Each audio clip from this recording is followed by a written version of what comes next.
shepherd. He know what I want.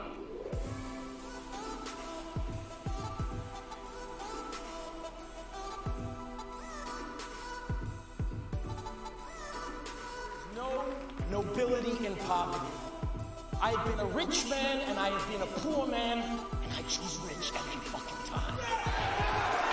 Because at least as a rich man, when I have to face my problems, I show up in the back of a limo wearing a $2,000 suit and a $40,000 gold fucking watch.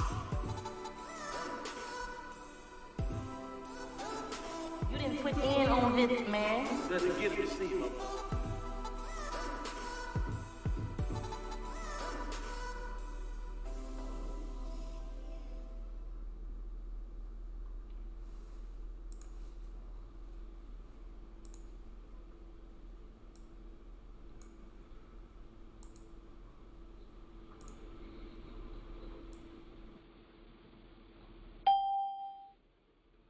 Can everybody see my screen? We got Spencer Brown in the building. Peace and love, King.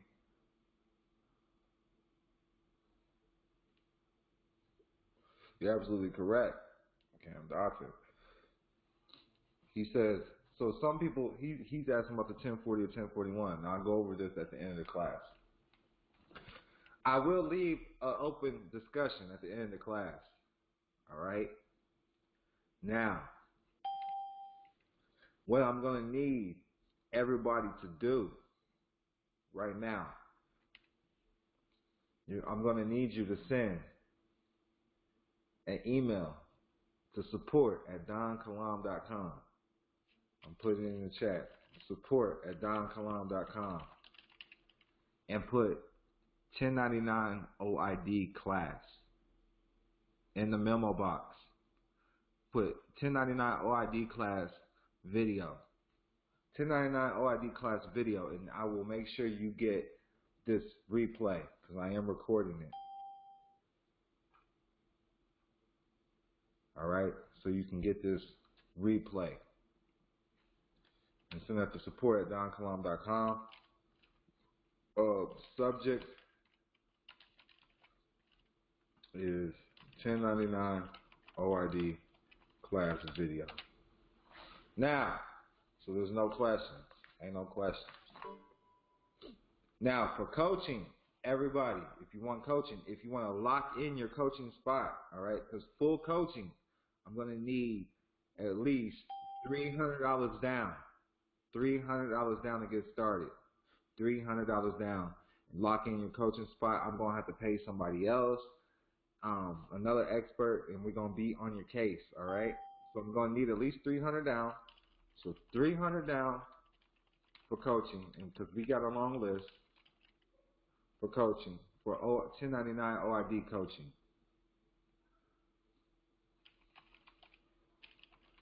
Cam, I got your email. Got your email. I'm getting emails. Appreciate it. So $300 down for 1099 OID coaching. We'll lock you in, and you'll be able to talk to my other tax expert. All right. And we're going to require 10% on the back end of any proceeds.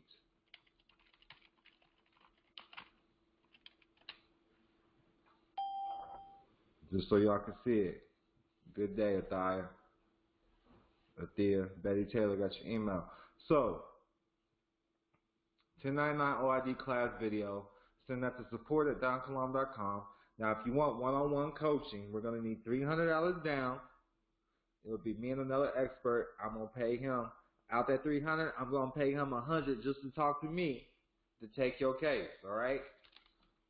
You know, he's by referrals only. He'll only take my members, okay? But I got you. So $300 down, 1099 OID coaching. I'm going to help you with the OID process and 10% of any proceeds on the back end. Now, you got to know, I'm not a licensed attorney or tax expert. We do this for educational and informational purposes only. But I do got people who are experts in the tax field, all right, who have practiced in this field. So check this out. First and foremost, before we get started, this is what my tax guy is going to help you with. because this ties along with the 4852. This ties along with the OID process. And what this form right here is doing, and you have to send in certain forms and cover letters. Everything is a contract with the W-2. That's a contract, voluntary wages. All these are contracts with Social Security, state income tax, federal income tax. These are all a contract, and you can get up to 3 years back from these contracts by revoking them and newly discovered evidence. You know, there's no statute of limitations on them, but we can help get you up to 36 months.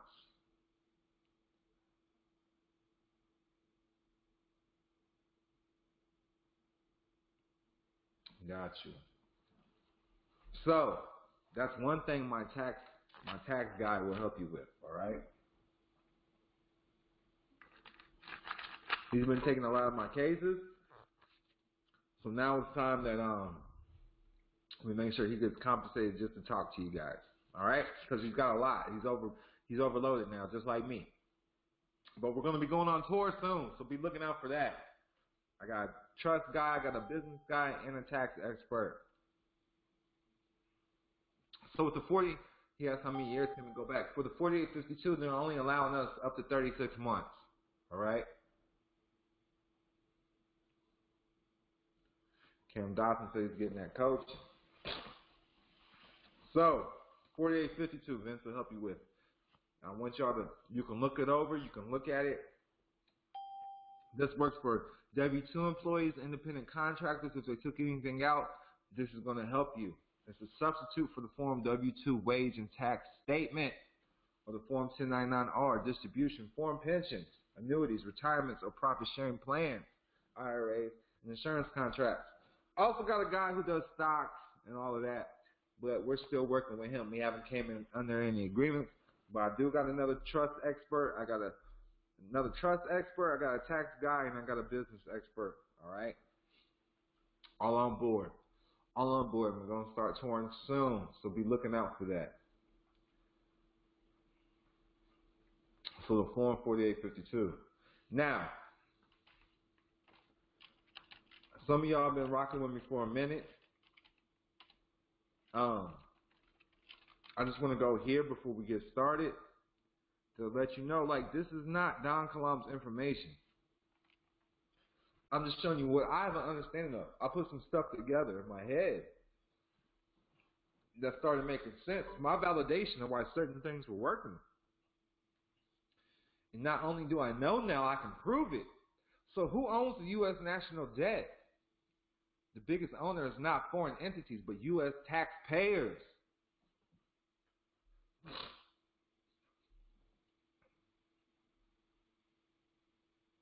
The U.S. debt reached a new high of $28.1 trillion as of March 31st, 2021. Most headliners focus on how much the United States owes China, one of the largest foreign owners. What many people don't know is that the Social Security Trust Fund, also known as your retirement money, owns most of the national debt. How does that work and what does it mean? The debt is in two categories. The U.S. Treasury manages the U.S. debt through its Bureau of the Public Debt. The debt falls into two categories: intergovernmental holdings and debt held by the public. And when you break down the national debt, you see the debt held by the public is 78%. You got to understand what securities are, how they're breaking down and turning things into securities and bonds, all right? Now, the public debt holds over $21 trillion. So, the Social Security Trust, like this says, it tells you right here, the Social Security Trust Fund. The Social Security Trust Fund, this is where all your credit comes from. The U.S. Treasury manages the U.S. debt through its Bureau of the Public Debt. That's why my certificate of identity is with the Treasury and through the Bureau of the Public Debt. So, you have a Social Security Trust number, you're entitled to $21 trillion. And as Gene Keaton said, if you don't file you're not following the right forms, so they don't know who to send the money to. It's all about the forms. It's all about the paper trail. So you got to understand truly what's going on. All right? And I'm going to break this down right now. 1099 OID class by Don Kilam. This book is a little old, but it's still relevant. It's still relevant. It's about a year old, but it's still relevant. Understand HJR 192, Presidential Executive Order 6102, the confiscation of the gold. We used to have gold dollars, gold certificates, silver certificates.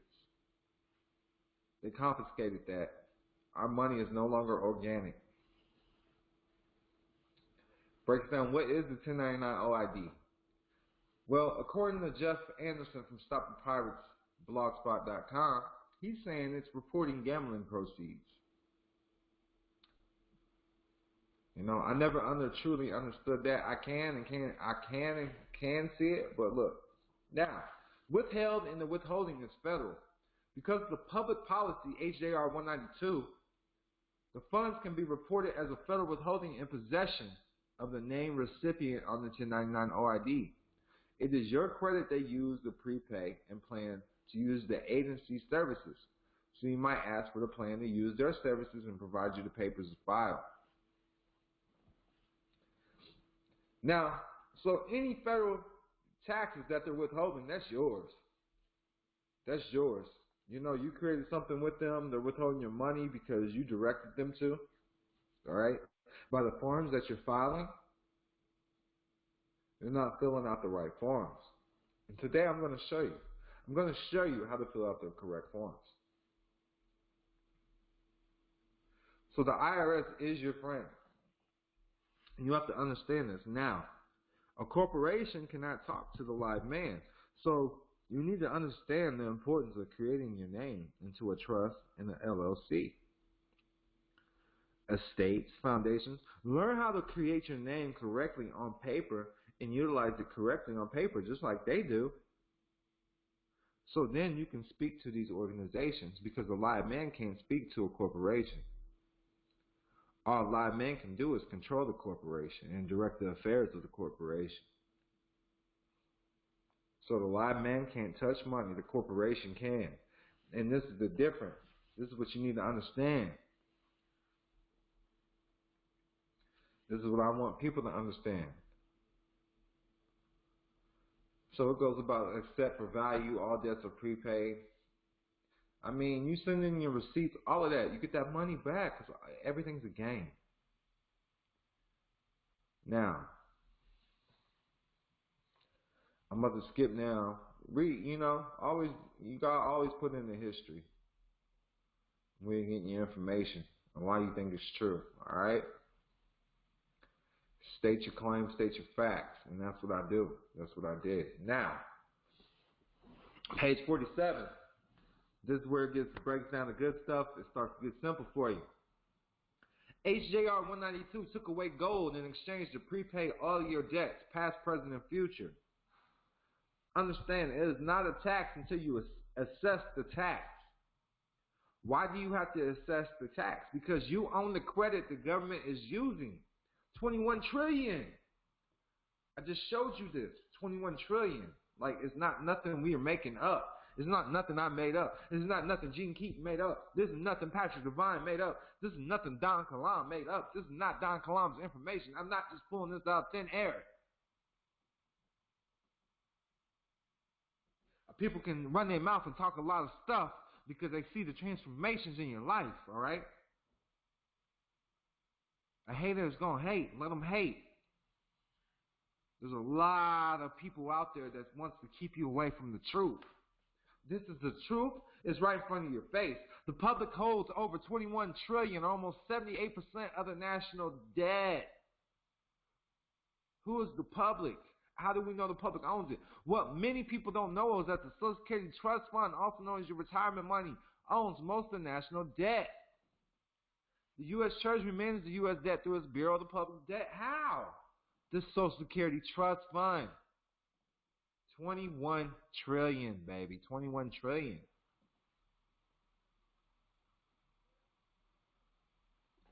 It is not a tax until you assess the tax. Why do you have to assess the tax? Because you own the credit the government is using. Because you own the credit the government is using. Because you own the credit the government is using. You must assess the tax with the correct forms. You are the creditor in fact. You are identified as the payer and themselves as the recipient of the funds on corporate and government filings. One must read publication 1212 and get to over and understand it, overstand it, and understand it. Break down what a nominee is, all right? There's a definition of nominee. Tells you who must file. I pulled this right out the publication 1212. Now, page 54. What are the amounts belonging to another person? That is the amount of the bills, the debt instruments from the corporation and banks every month for the use of your credit as a nominee for you. You are the payer and beneficial owner because they are using your trust and sole props credit, and it does not become a tax until you assess it. And the way you assess this by filing forms. Paid to the order of the U.S. Department of Treasury.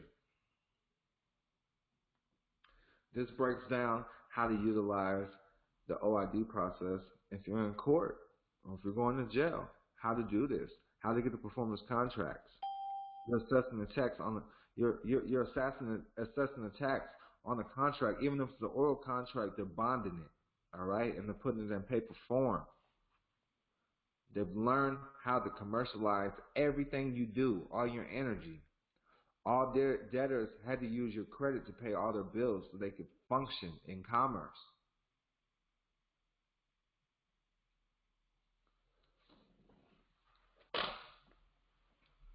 Now, before we do anything and get started, a lot of people, like someone already asked me about the 1040 and the 1041. When you're utilizing, you need to set your name up as an estate. And when you do this, you set up the estate in the trust. You're utilizing the trust. You do the 1041 on the trust in the estate. The 1040 is for the straw man, though. So you can do both for the straw man if you're utilizing any personal forms, but at the end of the day, the 1041 is how you assess the correct tax. You make your name the estate. Utilize the 1041 because it's Social Security trust. Now, I'm going off my knowledge and beliefs of what I've done is helped others. Now, I do like this address, but we also send it to P.O. Box 192 in Covington, Kentucky, Ogden, Utah.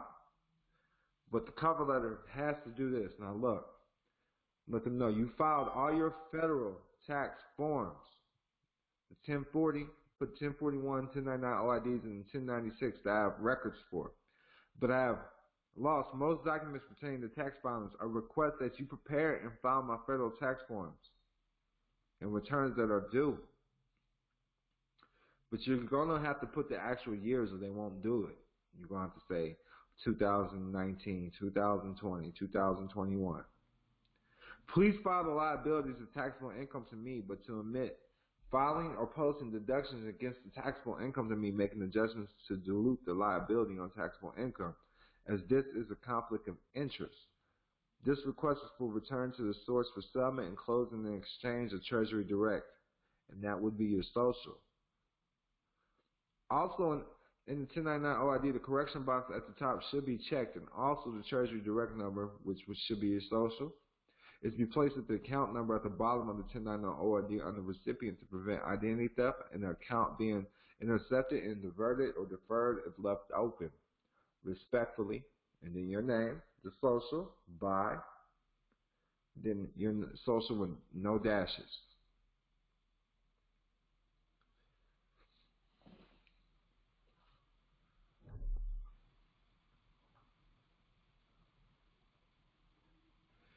All right. We got a lot of people in class today. I appreciate everybody joining. Now next, before I continue, because I see people that are still joining, I put send an email to support@thedonkilam.com, and in the subject 1099 OID class video. When this video is ready to be uploaded, I will send it to you. I'll make sure you get the link to this class. Now, if you want 1099 OID coaching, we're going to need $300 down and 10% of any proceeds on the back end. If you want to do the form I talked about in the beginning as well, that's the form 4852. I'm gonna send a third of that donation down, send it to my tax expert, and make sure that he calls you if you want to go over the 4852. So that's what we're on right now, and both of these forms will help you cancel out contracts. This one right here goes back 36 months. The 1099 OID can go all the way back up to 48 months or up to 5 years. So it just depends on the tax agent that gets your case. Now, the Form 1096. This is like a cover letter or a cover form before you do a 1099A or a 1099 OID. I need you to understand that you do the 1099A first. Wait a week or so, and then do the 1099 OID, because you have to acquire the abandoned property. You have to give them time to put it in the system. It's law. If you read the publication 1212, once you tell them to file the 1099 OID and they don't do it, they're breaking the law. As simple as that. As you can see, it's your name, all caps, your street address, all caps. This is why I make sure I have my name as an LLC, and I always have the filer as my LLC name. I have my private LLC bank do the filing for me, or even a holding company. Name of the person to contact, employee identification number. That's your social without dashes. Social security number is with dashes.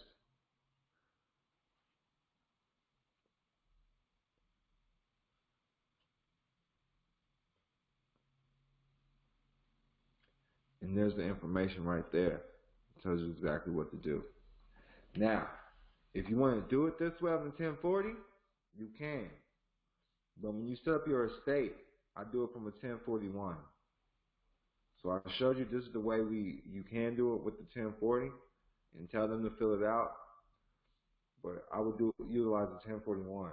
Now, also, there's another cover letter. I haven't went over it yet, but a WA bid. You're going to have to make sure you show all of that. You got to make sure you're in foreign status. You can get a medallion stamp from your bank as well. Send everything certified mail. There's the 1041.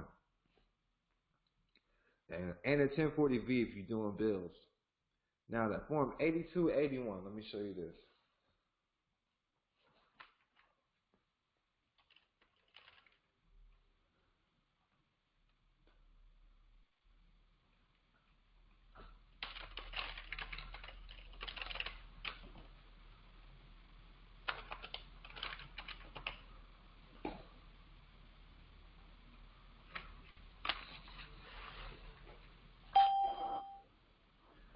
Now, you fill this in as is, but this can be the number on the back of your social security number, unless you can obtain actual QSIPs. But you know, you can put this number on the back of your social, or even your filing number on your birth certificate. I've seen that work as well. But you make sure this is filled out. And this is what one of the old schools, Gene Keaton and Patrick Devine, they didn't go over this one, the 8281. This makes it where they have to take it, all right? This is like another cover letter. Then we got the 1099 OID, 1099A. We do the A first, 1096. Understand the U.S. Department of Treasury is the bookkeepers for the United States Corporation. Unless you record the return or the tax, then they cannot do the bookkeeping on it. That's why the Treasury's books are all balanced. The payables and receivables are all out balanced, because they cannot pay the payables, which is due to the people. They cannot pay the people because they have not filed the correct paperwork to get the refund on the credit that they are giving away. They're just giving this away. After 36 months, the corporations and bankers come in as the nominee and use your taxpayer identification number on the 1099-A, utilizing the debt instrument as abandoned property because you never claimed it. Whoever claims it owns it.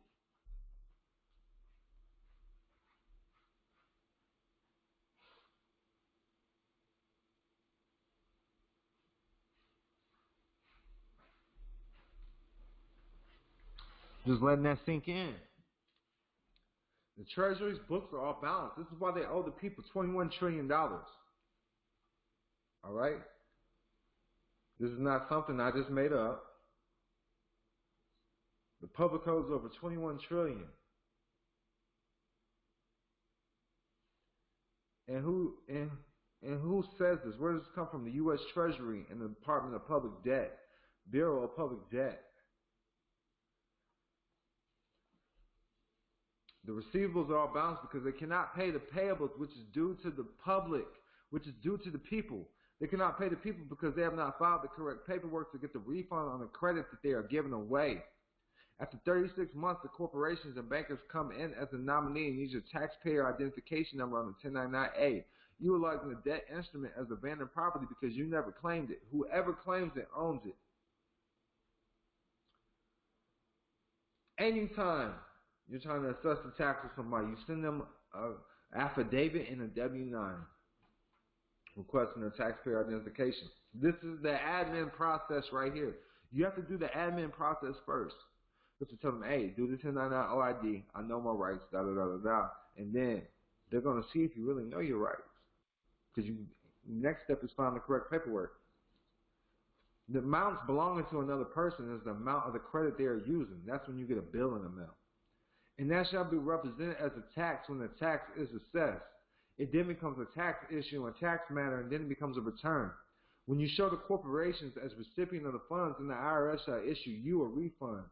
If you do not do this, then you abandon the funds, and the 1099-A is filed by the corporations, and the funds go to the corporations that filed the 1099-A. The corporations are always filing as a nominee for the true owner when you sign over the rights to your business, your name and credit.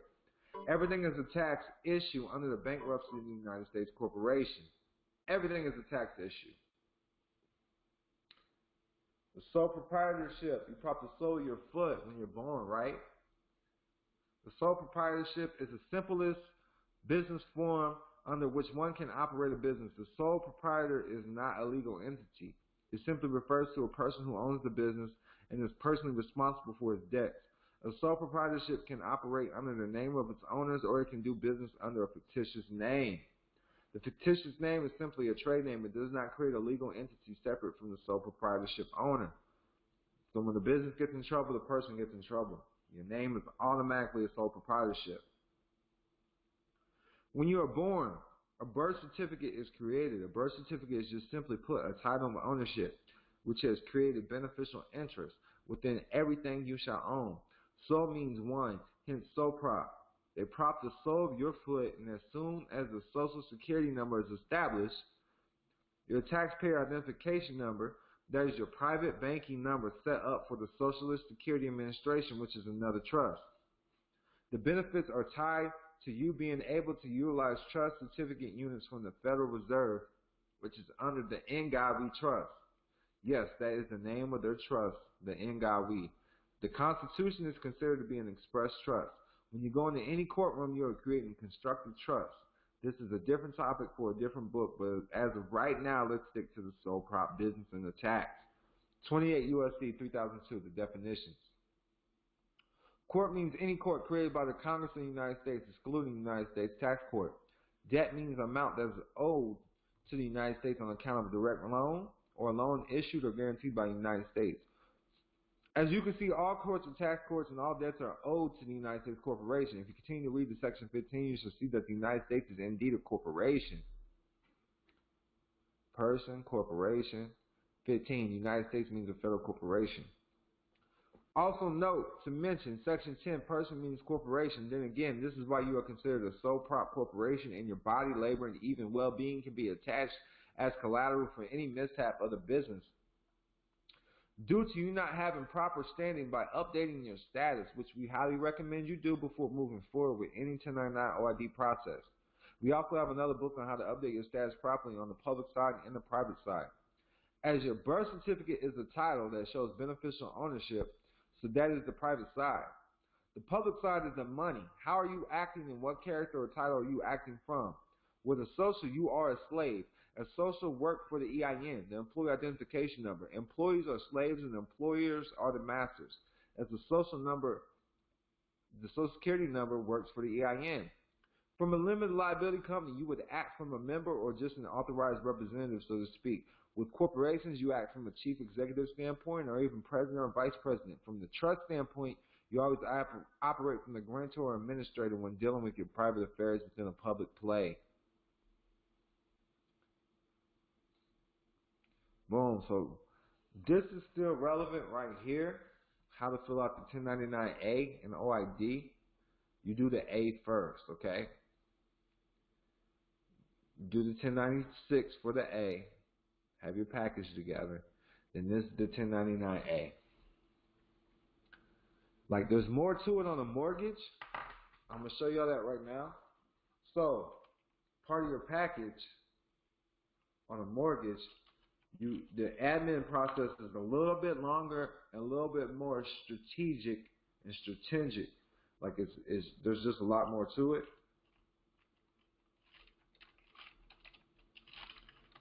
But you do the 1041 and then the 1066 because everything is an investment.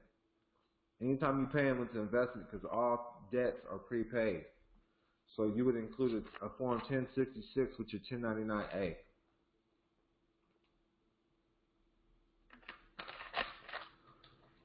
That's for mortgages.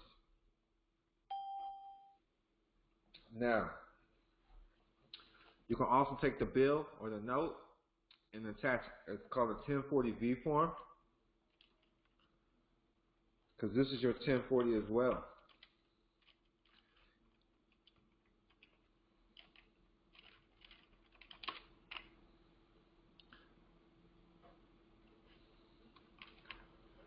You just detach it right here.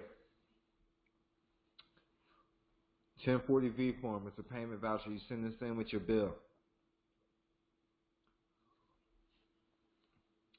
As you can see, the lender's name is going to be your name. It's going to be your name. The lender's number is going to be your number with just one dash. Your social with just one dash. The borrower's name is going to be whoever you have the bill with. They borrowed your credit. The account number is the account number right there, the description, credit used on whatever they used it for, and then how much. Same way with your car.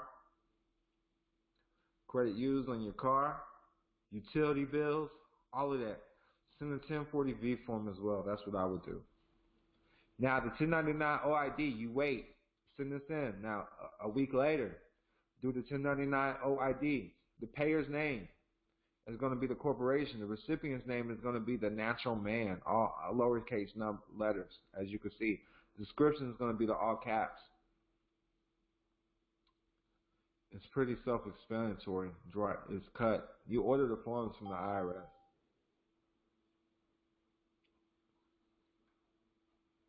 And then there's more about 1099 OIDs. I mean, there's a lot. There's a lot that goes on behind it, but I want you to see why it works. Why this actually works. Now, let's get to the status. 1 second.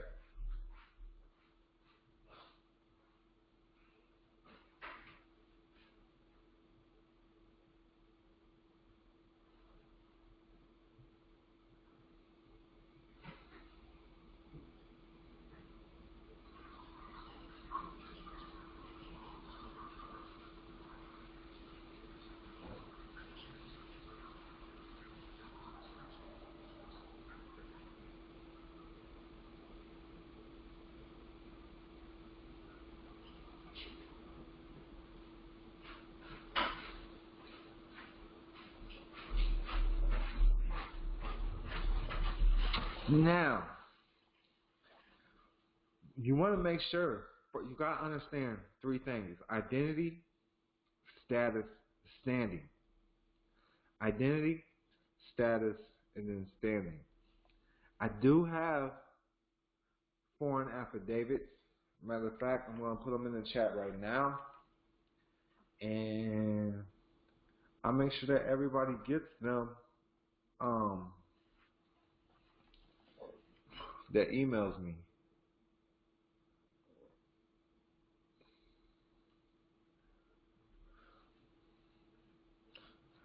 Let me see.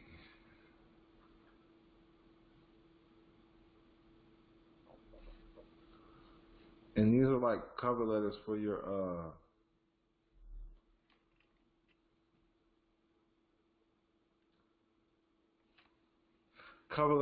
W-8 band, all right?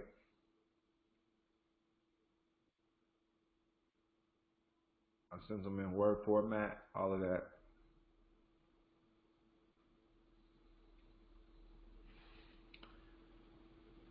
So for affidavit of foreign status, all right?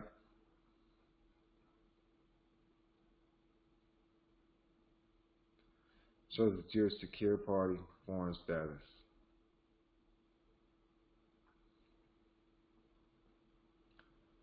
Send you two different ones, all right? Now, you send those affidavits. You have those with your W-8 band attached. Certificate of foreign status. And this is the code. So even when you put your nationality, you can put American national. You put American national. And then I always implement this code right here. Nationals but not citizens of the United States, because citizen makes you property of the United States, corporation. A person born in the outlying position in the United States on or after the date of formal acquisition. You know, so this is it right here. This is what I implement, so I can be a beneficial interest. Now I'm only asking for beneficial. I'm only making beneficial claims on the Social Security Trust. I'm the beneficiary of the Social Security Trust. That's it.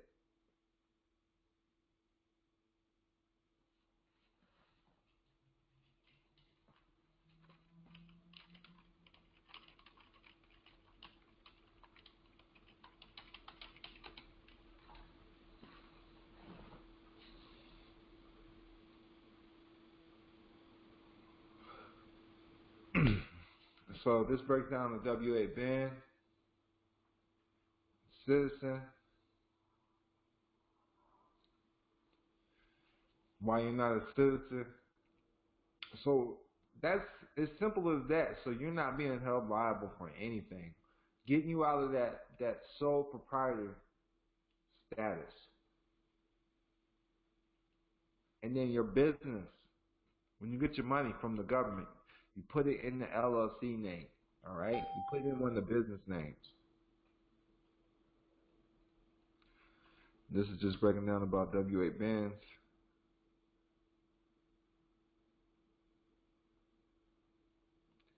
Yeah, that breaks down about W-8 band certificates.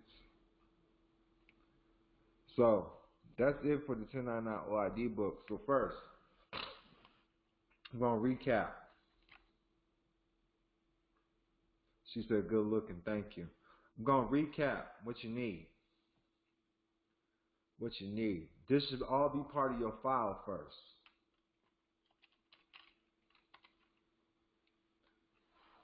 Definitely going to need a form. First, what I would put on first is the W-8 band. On top. W-8 band needs to be on top. On however you understand it and recognize it, I got different templates. Reach out to me. Different coaching. I got to know your level of understanding. Now, so this needs to be on top with your foreign affidavits.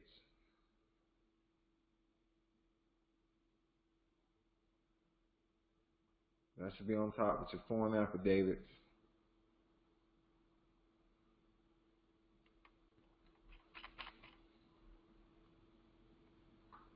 And I'm going to go through them real quick. So this one right here. Letter of evidence of tax-exempt foreign status. This is going to prove why you're not a U.S. citizen and why you're not subject to his jurisdiction. We're breaking down the code. You're not a resident. Not to be treated as a resident alien.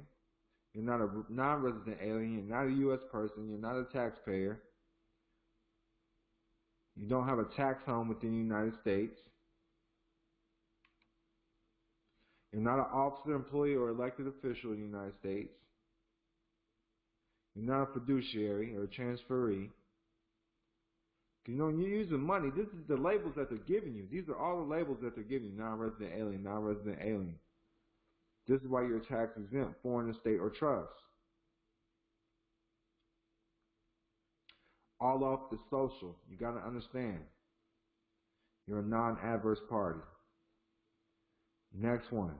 Affidavit of foreign status. National but not citizen per 8 U.S.C. 1408. Right there at the top. Puts where you're born, the national. You're national because your state is the country. We're not entered in the valid agreements of voluntary service. We're non-resident aliens. Proof of resident alien. It's basically the same thing, different terms. More IRS codes and USC codes. Fiduciary, same thing. Employee. Income, wages, office, place, United States employer. All of that, breaks all that down. You're not. That's not you, all right? Attach that. 8281. W.A. Ben. W.A. Ben. Next is the 8281. Have this attached, all right? Before you do the 8281, let me go back. Let me run that back. That's when you want to have your cover letter. You want to have your cover letter. So let me go to that.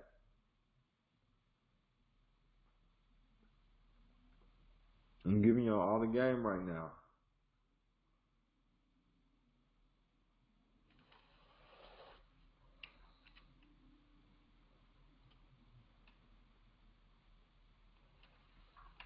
So the cover letter, that's one like you're not the tax expert, the IRS or the tax experts or the tax agents.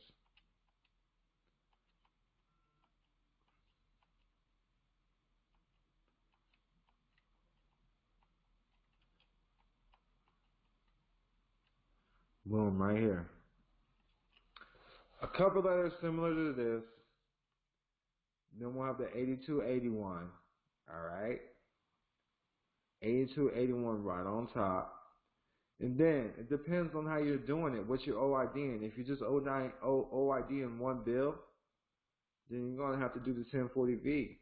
That's it. 1040V. That's it. One bill. If you're doing everything for numerous years, then that's when you're going to want to do the 1041 or the 1040. Whatever makes sense to you. Depends on how you have your estate set up. If you don't have nothing set up, you can only utilize a 1041, a 1040, because you don't understand what's really going on. But if you have your estate established correctly, then you're going to want to use a 1041. A 1041. And I've given this book away. If y'all, because some people are like, what's he talking about? What's he talking about? Am I supposed to use a 1040 or 1041? Do you have your estate established? Do you have your foundation established? Do you have your LLC established? Do you have everything set up correctly? I'm going to show you real quickly what I'm talking about. This is why y'all got to pay if y'all want me to keep talking, try to bring y'all up to speed, man, because I can't do it. I can't do it for everybody now. Either you know or you don't. Either you're hanging around some heavy hitters or you're not, you know. So like I pretty much given this out. But if you want this, send me a $25 donation, put hashtag TDA, I'll make sure you get it. And I was selling this for $500. I'll give it to you for $25. POAs, all this. It breaks it down.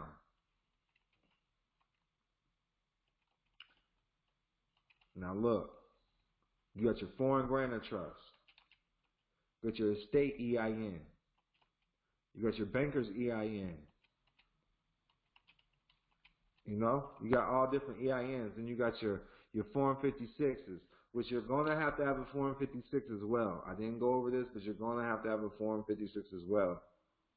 And you're appointing the treasurer or the IRS commissioner, however you're going to want to do it. So now, if you got your stuff set up like this, and as you can see, you got a Form 56 and then a Form 56F. When dealing with the IRS, we're doing a Form 56 and a Form 56F because once you have your banking financial institution established, you're going to need to have the Form 56F. All right? So you're going to need a banker's EIN. You're going to need your estate EIN. You're going to need your foreign grantor's trust EIN if you're utilizing the Form 1041. So you can prove that you have a trust. If anything, you can prove that it's a trust because it's not enough just to say Social Security trust. That's not enough. Or the Sister K-Vi trust. They're programmed not to know any of that stuff. All right? So you got to learn how to do it correctly and then process the numbers correctly. And that's all tied to the social anyways when you get the EIN. So after that, you either utilize a 1040V or a 1040 or a 1041, right? 1040s and 1041s is for the whole year.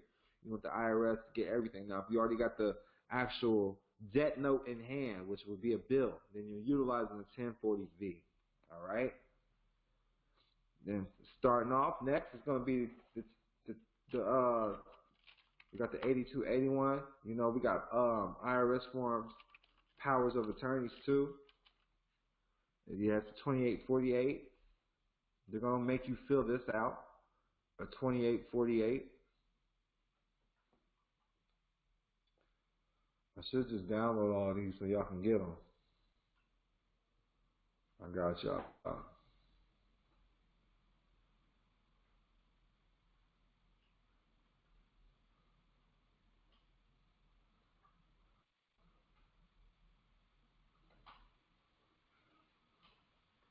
WA Ben. You're going to need a W-9. If you start the admin process,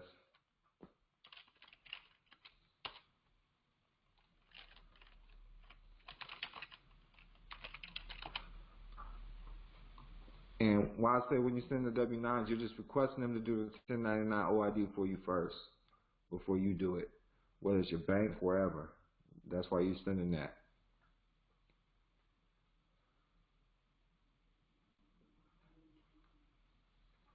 They don't respond. Next step is this, what you're doing. So now, the first form you're going to want to file is the 1099A. Now, everything you sent, everything you just sent to them with the 1099A, you're going to send it to them the next week with the 1099 OID.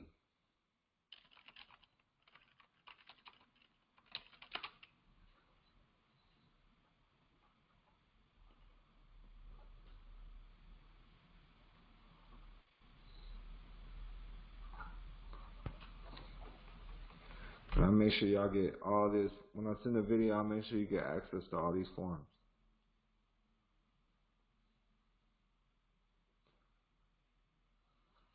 Now, there is a certain way.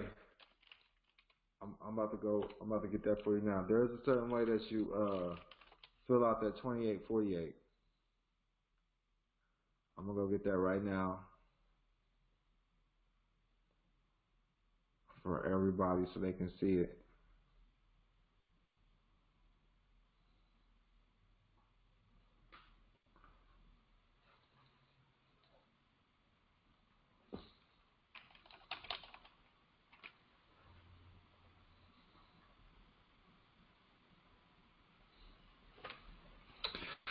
So, the first power of attorney on the 2848 is going to be your name. The second one is going to be the director of the Puerto Rico Treasury Department. The third one is going to be the Secretary of Treasury, and the last one is going to be the IRS Commissioner. And there's that template. I'll make sure that everybody gets that as well for the 2848. Corey says, thank you. Now, Excuse me. I hear a beeping outside of the old diesel outside. Now,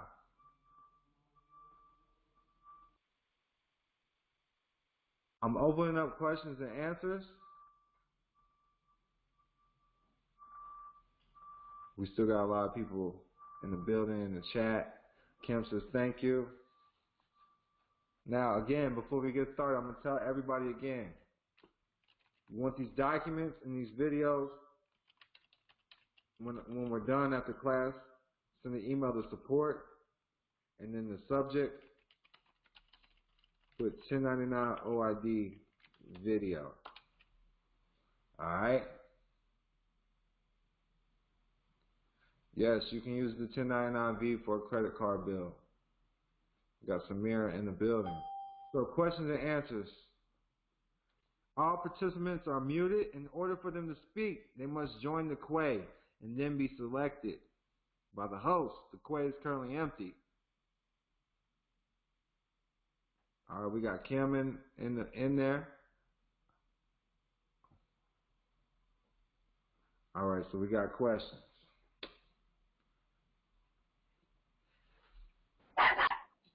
Hello? Hi. Can you hear me? Yeah, I can hear you loud and clear. Okay. So I'm wondering, how long does it take? I submitted all of my 1099, 1099As like back in December up through April for 2015 up to 2020-21. And I have the 2848s, the 8281s, the 8888, the 56. My SPC was done back in 2016. I have a updated UCC 1 in Washington, Texas, Washington, Idaho. So I'm wondering, how long does it take for them to send off or direct deposit the funds? Because I've been waiting since December. It's now middle of July. Did you assess it from your estate or your LLC? Did you have your bank assess the tax for you? No. What I did was I just filled out the 1099A first with my... like, that's the main thing I was trying to get through to the class. Like, make sure you're having your bank do it, you know? Like I know somebody that just got their stuff approved. They had H&R Block do it. It's a corporation that's actually doing it. Like an actual live corporation. Follow me? So I take my information to H&R Block and they'll understand how to do it? No, I know somebody that's done that. That's all I'm saying is. But you gotta, like, the live person can't collect money. Okay. You gotta have your banker's EIN set up correctly. Okay. You gotta have your estate EIN set up correctly. Okay. Everything is from a trust aspect. That's why I need people to start understanding what's going on with trust, understand what's going on with ministry trust. Everything is either a gift or a tax. Okay, so basically what I did then, because I was kind of going back off of the old information, I guess, that was put out there, you know, from files I had back in 2016 where people were doing this. That's what I'm trying to tell you. You're doing UCCs. Who did the UCC? Who filed it? I did. The UCC? Who is I? Did you have a corporation? Only a corporation can file a UCC. Oh yeah, my LLC did it. All right. Was it a holding company? Was it an operation company? Did you have the contracts? You got the security agreements? You got the serial numbers? You got the promissory note? Yeah, I have all that. That was all done correctly. The private security agreements and all that. Then you should be building business credit off it. I mean, that's the whole purpose of even creating those contracts or having it where can't nobody take your assets from you. That's the whole purpose of a UCC-1. Yeah, the thing that I'm all good on that. What I'm wondering is, why are these 1099 OIDs? Because I put down the LLC banking account number, and the and I didn't fill out the EIN number for it. I didn't do it. If I didn't do it, I really can't help you. I can't see your paperwork. But I'm telling you, you didn't have your bank do it. You have to have a bank do it. It's coming My from bank the bank. did. Okay. Yeah, it's coming from the bank. Only a bank can assess a tax. Okay. And like it's going through a bank. You know, a court is a bank. That's why they can get the credit. Okay. So how do I send all this stuff to you to have you look it over and then send you the amount to you know, how do I get started with you to set up the private bibber, you know? So, you know, right now we're doing, like I said, we're doing the coaching, $300 down if it's just doing OID process. Okay, so I can send you $300 and then show you what I've done so far, and you can tell me what I'm not doing right. So look it over. Yeah. Okay. All right, that's what I'll do. Thank you so much. I'm so glad you're doing good, and I really enjoy seeing you, and thank you for everything you've done, really. Yes, ma'am. I remember meeting you. You know I love you. Yes, I do. Peace and love. Peace and love.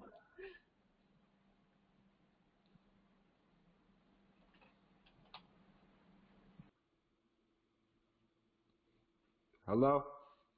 Peace. Greetings. How you feeling? Doing good. How about yourself? I'm doing good. Okay. My thing is I bought a house in 2018. I can't hardly hear you. It's kind of muffled. Can you hear me? It's like muffled. It's probably the signal. I'm in the mountains right now. Can you hear me now? Kind of. I'm just telling you, it's muffled, man. Oh, okay. I should try disconnect. All right. Well, I'm gonna try the best. Well, I got a house in 2018, and I already got my status corrected. I have my trust set up, the estate, all of that, my LLC and everything with my business and everything. And I started my administration part already, and I just sent out the last part, which was the default. When I defaulted, because the bank never responded to me.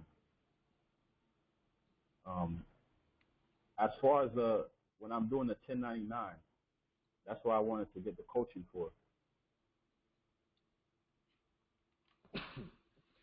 All right, I can't hardly hear you, so everybody else, so they can hear you, if they can translate what you said.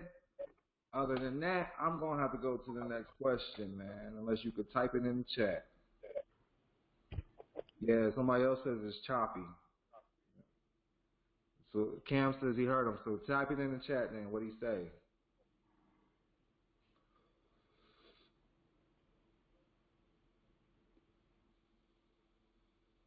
He said, brother needs OID help. I got that part.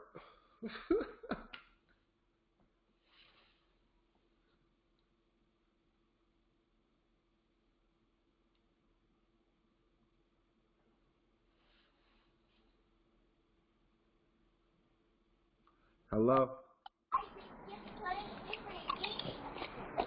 Hello?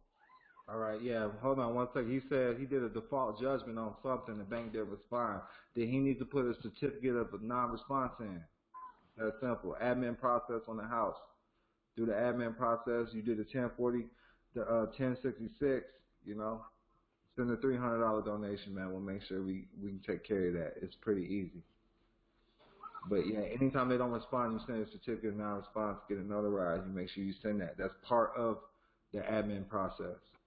All right, Mr. Seeger, what's good with you, man? Man, what's good, family? How you doing, man? I hear you loud and clear, man. Yeah, man. Prosperity is your birthright, brother. Yeah, motherfucking yeah, dog. I'm smoking to please you right now, man.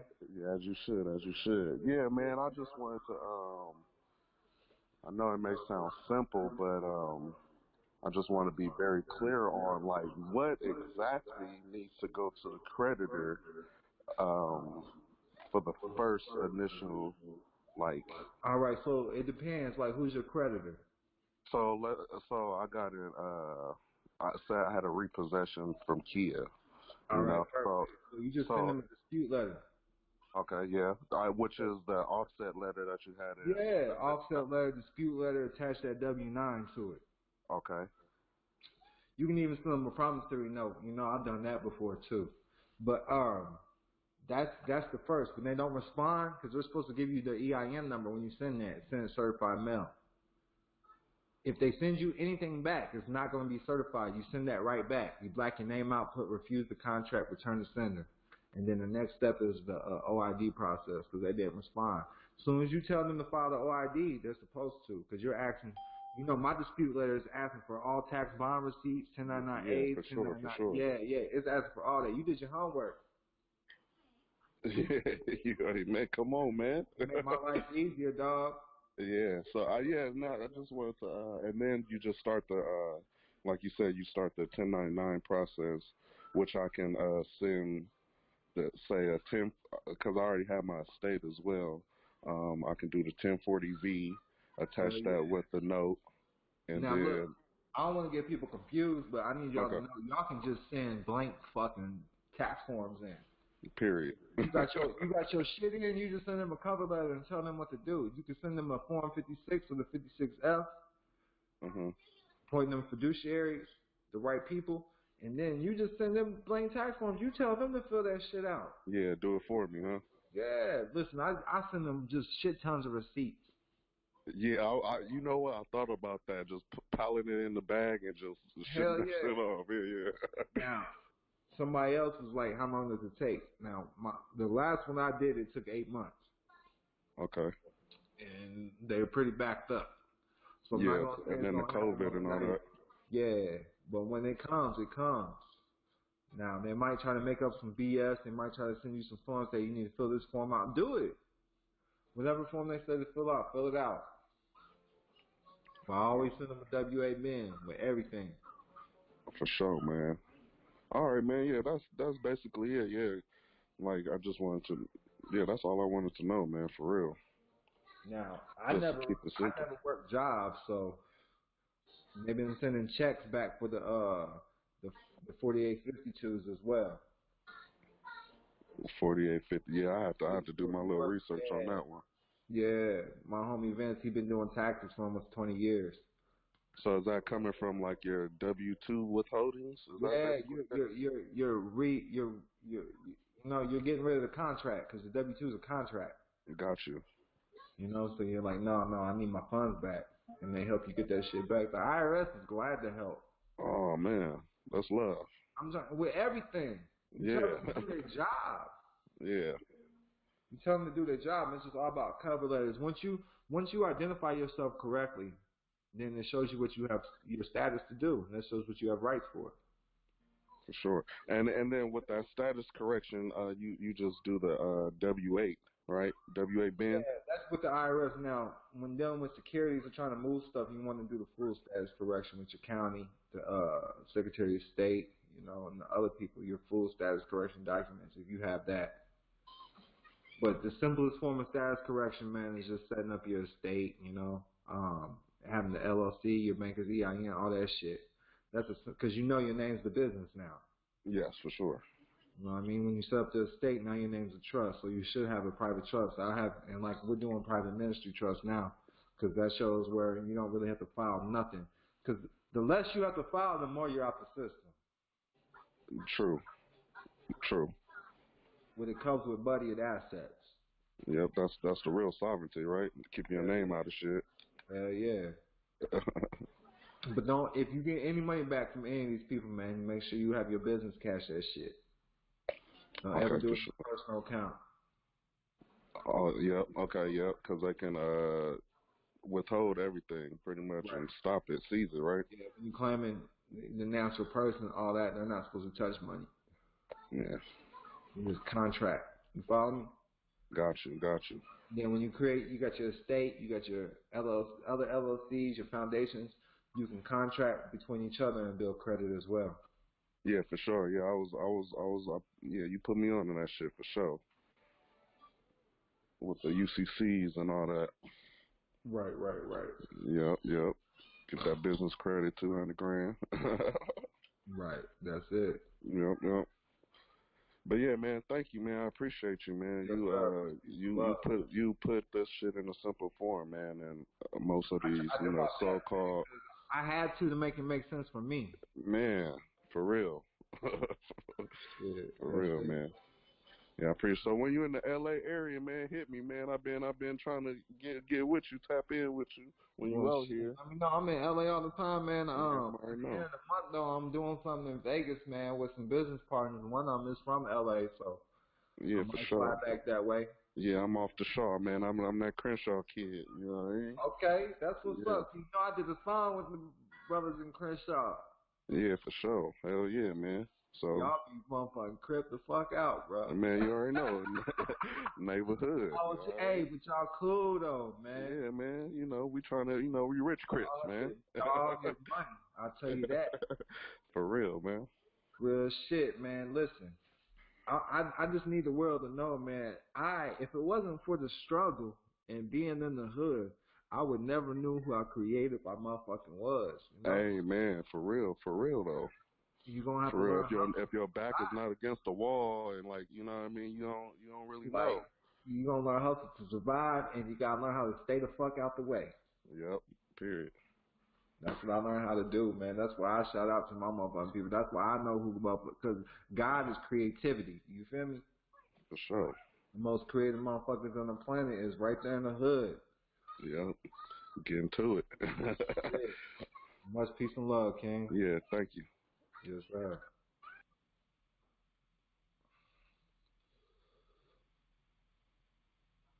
He said he'll be in Vegas too.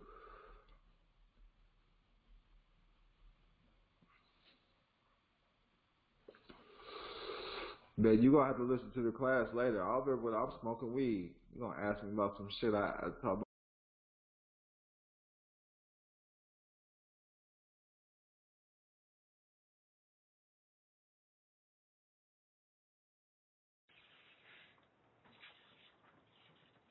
Yes, Patrick, we just saw the new OIDs you downloaded. Yeah, I'll go over that in the call. Okay, good.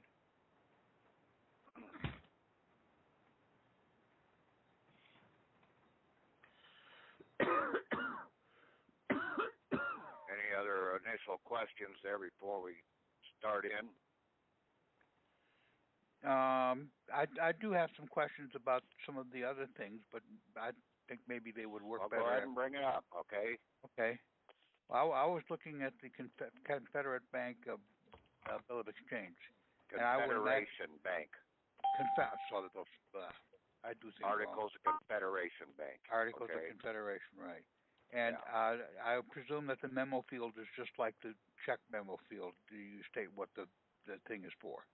Yeah, but we're coming in basically under the Articles of Confederation, okay?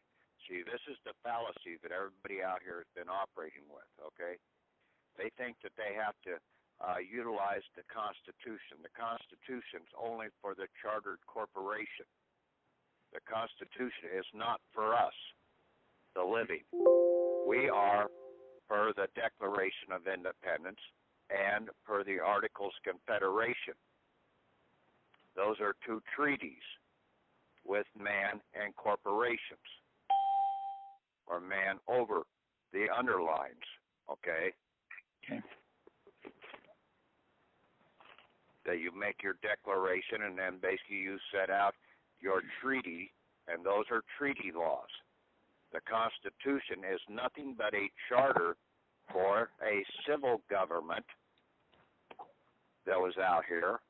And then in 1871, they brought in this postal government. And I posted a document up on that about the incorporation. But at that same year, that's when they brought the postal system into this country. Yes. And started bringing in the postal savings monetary system of exchange, the debt money system of usury.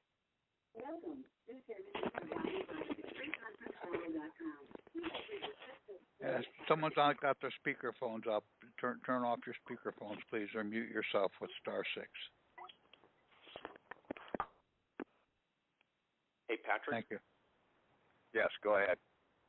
Yeah, I just wanted to bring up something.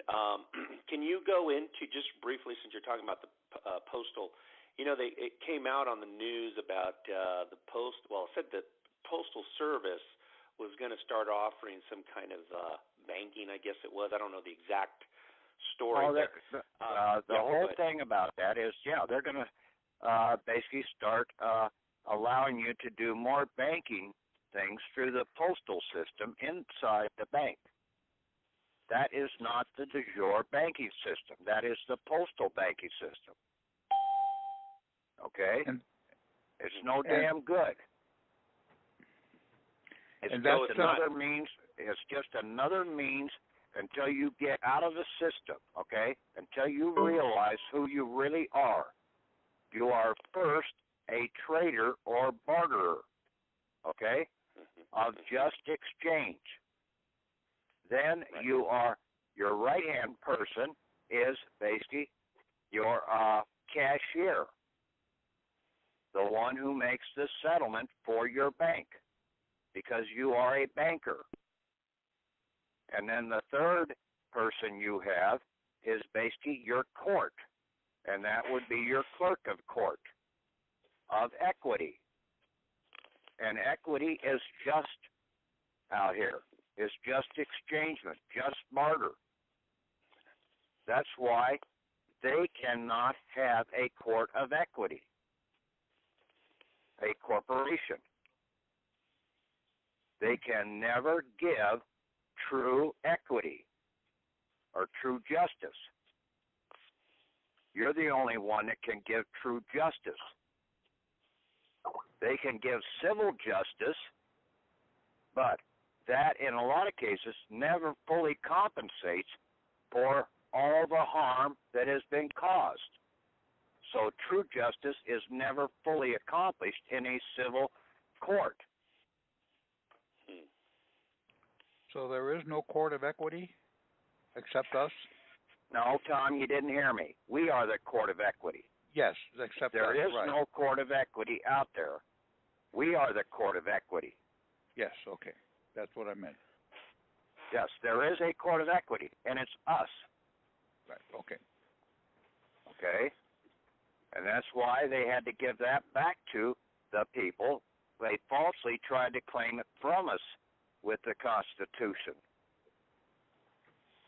They wrote it into the Constitution, and then they had to write it out of the Constitution per the 11th Amendment.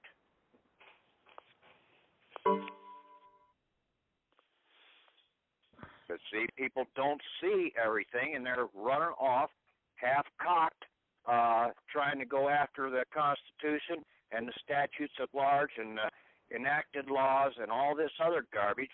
Hey, you're not under that. Okay? You can't go into their courts because if you read that other document that I just posted up there about the incorporation of 1871 for the United States, it says in there that basically a fiction has to be on the same level in a suit. So if you're the living individual, you can't deal with a fiction.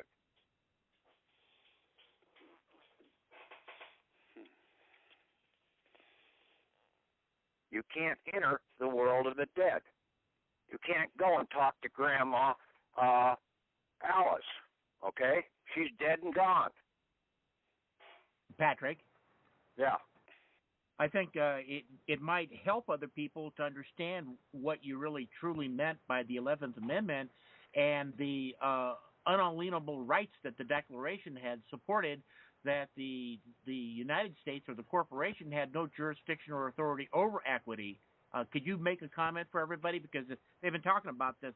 Well, that's what is in that document that I posted the other day. Okay, it clearly states in there, but it also states in numerous other places out here, and we are a banker.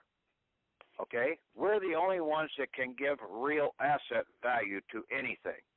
Okay, right. I don't need to go over this. Basically, bring out the damn dictionaries and read the damn definitions. Okay? Stop going to all those damn codes and everything else and all the bar attorneys' law dictionaries and go try and find a real dictionary that may tell you the truth. It's in the book of Ruth. It's in the Bible, numerous places throughout the Bible there. But see, you don't want to believe that the Bible is not a religious book. It's a book of banking, of just exchangement. Wow.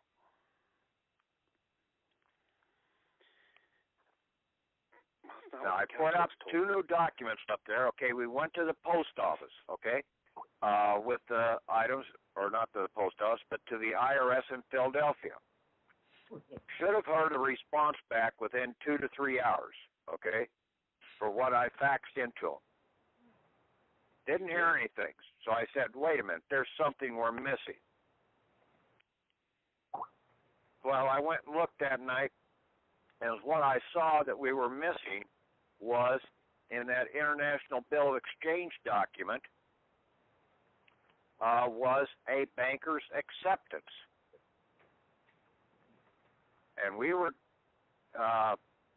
doing the bills of exchange about 5 years ago. So basically everything that I've done for the last 5 years basically has all been, we haven't done anything wrong, okay? That's why they can't come after us in any of our instruments that we've submitted out there, because they're all valid.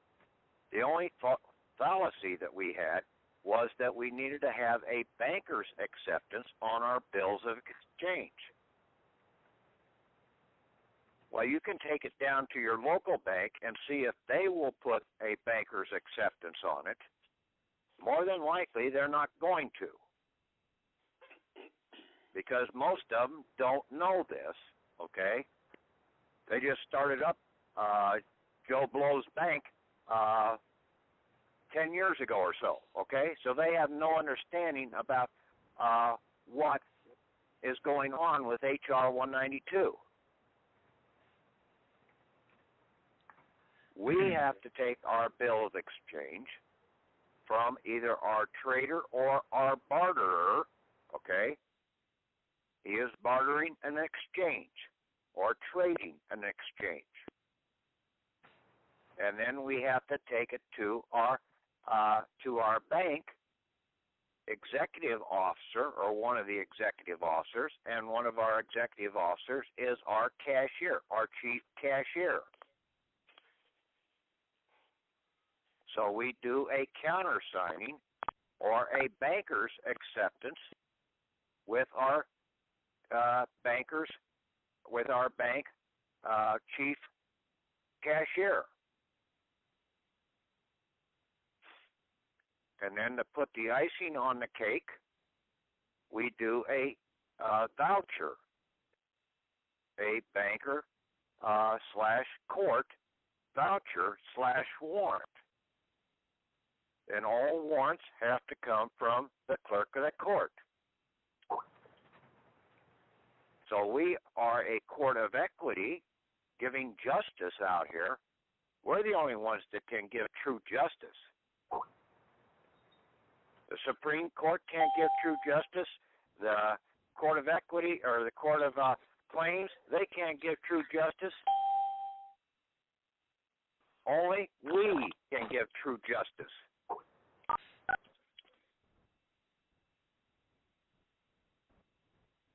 In a gentleman's exchange, to where every party is fully satisfied and happy.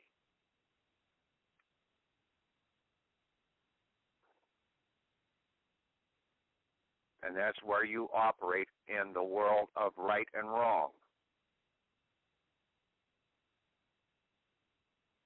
And under free will. Not under a controlled will, like basically everybody else out here under being a United States citizen is being a controlled entity.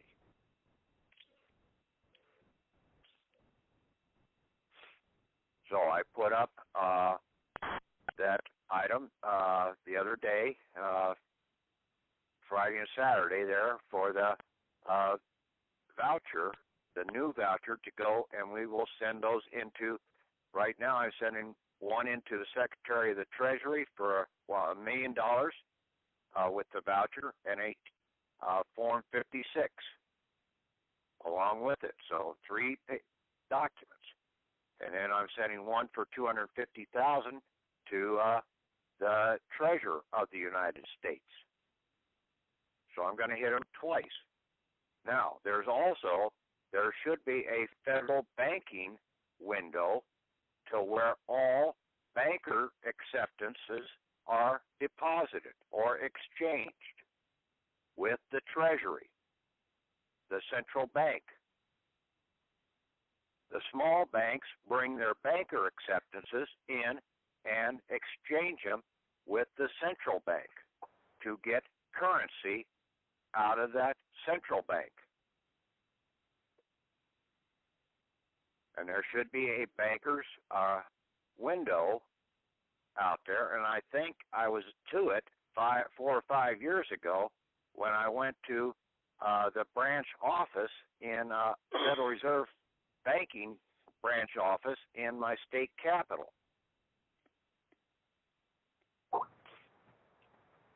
There has to be a banker's window somewhere in that state capital or in most major cities.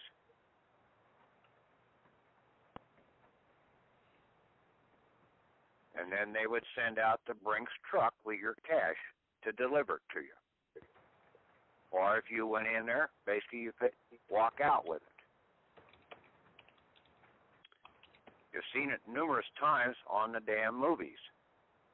All these security Brinks trucks or whatever running all over town, taking cash and delivering it to the banks because of the bankers' acceptances. Mm.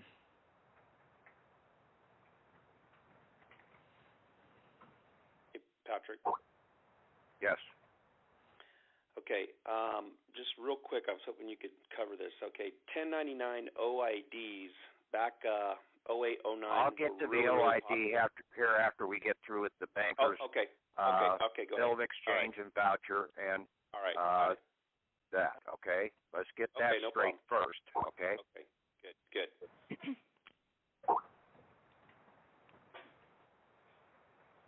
So, has everybody downloaded that bill of exchange and banker's acceptance document, and then also the 1778 American voucher? I think they have. Yeah. Yes. Yeah. Okay. Well, is there any questions on it? I had just minor questions, and that was on the bill of exchange. I presume the memo field is just like the check memo field, where you say what the purpose of that. Yes, that's all you're doing. Okay. And at the bank EIN, you're either putting your 98 or your estate EIN. Preferably, it's going to be your banker's EIN, your foreign 98. grantor trust EIN, because that is a bank EIN. Okay, the other is a dead coffin EIN. Okay, right. And we have to have that in the cemetery. Okay. Yeah. And is it possible to ask for post office money orders too, as well as a direct deposit or cash? No, get them to bring either cash to you or direct deposit. Okay. Okay. And should we fax and mail, both fax and mail? Yes. Okay. And where you say the document that you're including the original bank claiming certificate, that's the public banking certificate with the picture of the certificate of live birth on it, right? Well, it's just the reference number, okay? The certificate of live birth registration number. Right. Okay. But yes, and you have a document there where we can put our picture of our certificate, and the title of it was Public Banking Certificate.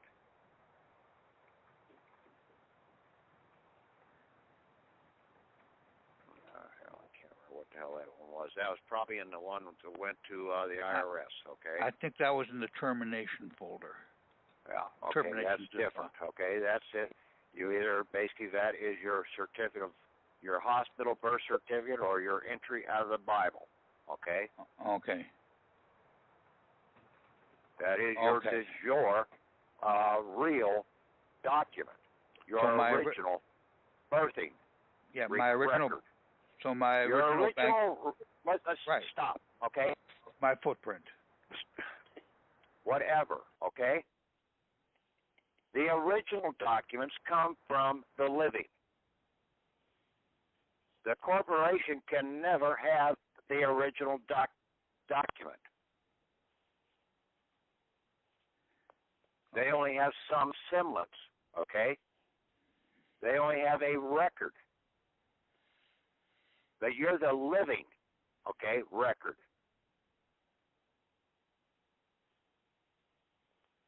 And your living record doesn't have to be on paper. But you have that, and you have that in your private records, okay?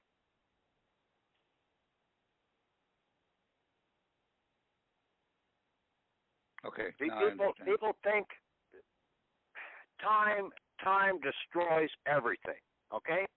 Out here.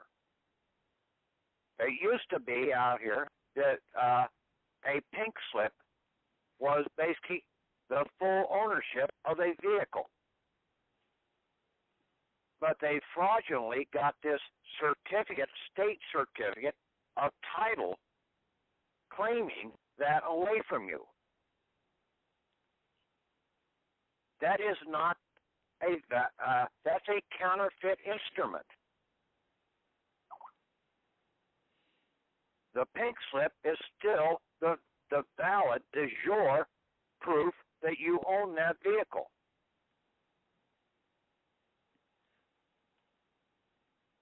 But they've got everybody so ingrained because the people's minds out here can only, at the max, and I mean at the max, can only handle 6 months knowledge at a time. Most of them, 6 weeks or 6 days.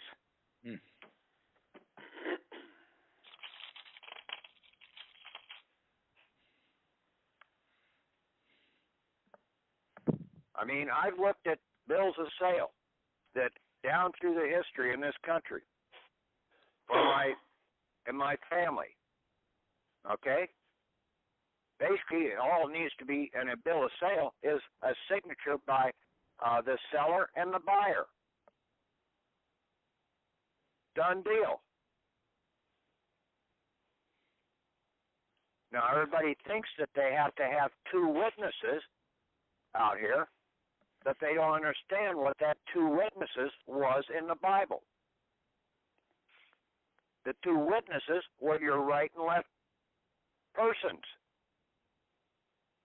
Your 3, I am, and I am. The 3 I ams that Jesus tried to lay out. What if you only have one hand?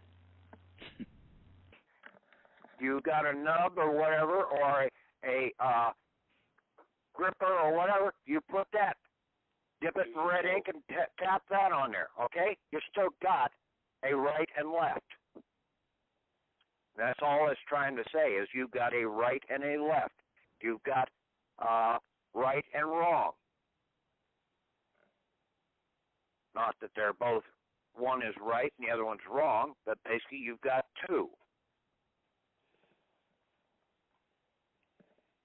If nothing else, use your damn toes. Yeah, they got prints on them. Use your footprint like the birth certificate. Yes, your footprint has lays out on it too. Okay, because it's just like another hand.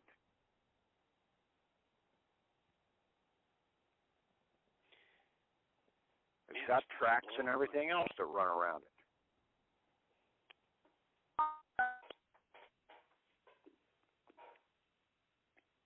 In this country, yeah.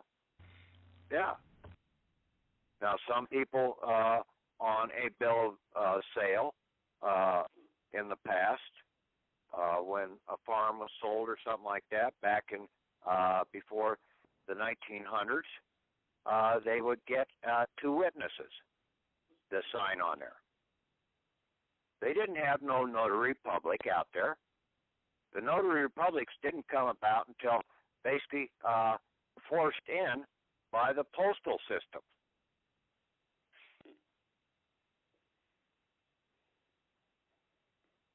by the English. And then it was primarily in the civil or the postal government system that they needed to have somebody, because they don't have free will, and they can't put down their fingerprints or anything like that as a witness.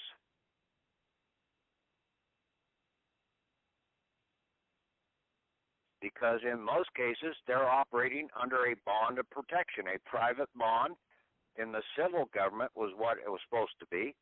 And then in the postal government, it's under a insurance bond of liability. And that's why all of these, this fictional government is a fraudulent government, a counterfeit government, because who do they owe their allegiance to? It ain't to the people. It's to the insurance corporations. Because if they do not do what the insurance corporation wants them to do, they lose their bond of liability. Now, who do they work for?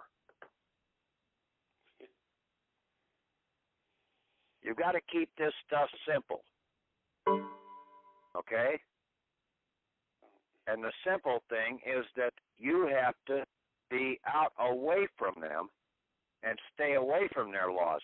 You try and operate with their laws or try and interpret and understand their laws and think you know what the hell they're doing, you never will. They will change the game on you.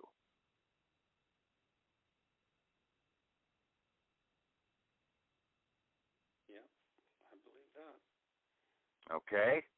So, now let's go over questions on that bill of exchange and banker's acceptance and the voucher.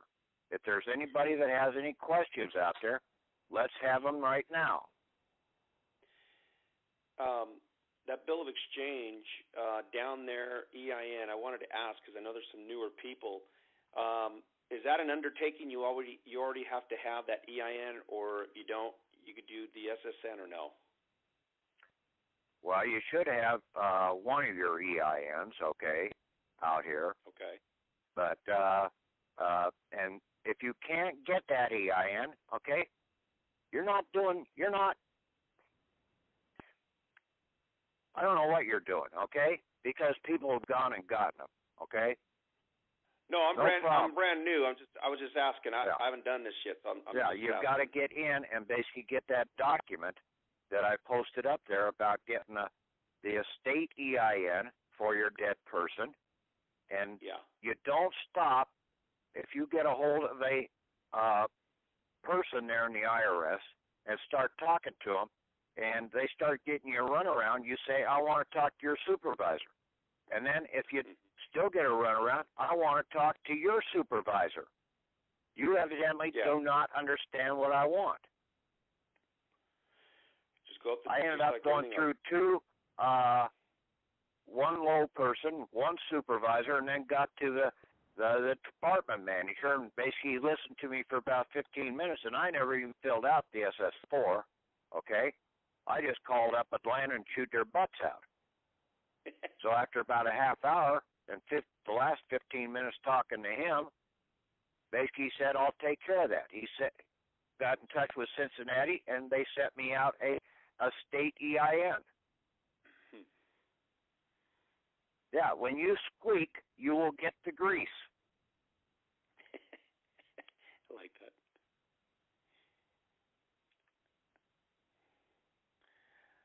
Okay.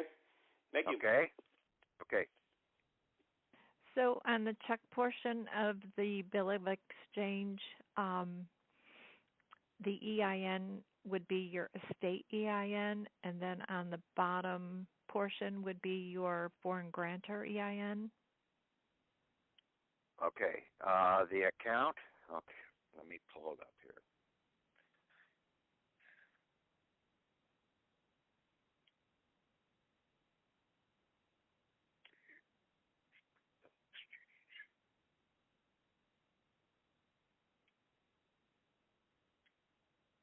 Okay. The account EIN is going to be, if you've got your 98, it's going to be your 98 EIN. Okay. Okay? Before you get into this, you should basically get that 98 series EIN. Okay? Because you're not a full banker yet. You don't have your bank. Okay. Okay? So you've got to have that 98, okay, that foreign grantor trust, because that is your bank in under the Articles Confederation, okay? Okay, I have it. I mean, would it go in both locations? Because yes. on this, okay. Yes, And then the bank routing number would be the zip code for the Treasury? The zip code, your local zip code. That's your bank routing number. Okay, so your zip code dash your 4 digits. Okay, I got that right then. All right. Yeah. Thank you. And then, what about the ADR? The ADR, basically, what does it say? Drawn to set off the federal debt obligation per account and ADR number. Well, what account do you have that basically is a debt obligation? Okay. Your certificate of live birth registration. Okay. Now, have you ever gone over that number on the birth certificate? What's that? What number that is? It's the one that the state says is the registered number. Okay. I'm looking at mine here. I can see it. Yeah. I don't want to talk about it. Okay. You ought to be able to figure it out. Okay. We've gone over this numerous times over here and discussing all these different states, and basically it's a registration number. It should say right on there, registration number. Yeah. Okay. Okay. Not the serial number or anything like that. Okay, that serial number is basically, that's a banknote, and you can take that then as a banknote if you've got a copy of that and you do not have your bank routing number yet. You can turn around and take that banknote, make it into a bill of exchange, and then take it into your local bank and deposit it and get them.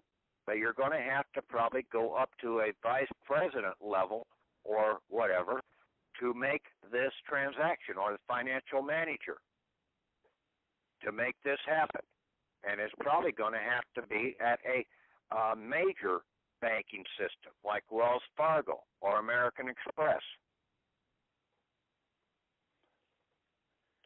Yeah, I got my registration number on the top, and I got a red number down at the bottom. So yeah. Yes, that is just a tracking number for that banknote down at the bottom. And that red serial number, just like on your Social Security card. The number on the back is just a routing or a tracking number for counterfeiting in their world. They've already counterfeited something, and now they're operating with a counterfeit number on the back of a counterfeit document. Whatever. And see, and that's why people go to jail, is because basically people have gotten out here and the government hates competition. So if you try and do something that is outside the scope of what is right, what I've got here is outside that scope, then you are classified as a counterfeiter, even though they are also a counterfeiter, but you're running competition with them, just like Al Capone. That's why he went to jail, because he was running a competition against the government. The government was already bootlegging booze, but Just like the drugs. The government wasn't getting their fair share of the profits of what Al Capone was running. So that he was running competition. That's what all these drug runners out here are doing. The government is the biggest drug runner in this country. And they hate competition. This is the postal government, okay? Yeah. The dead government.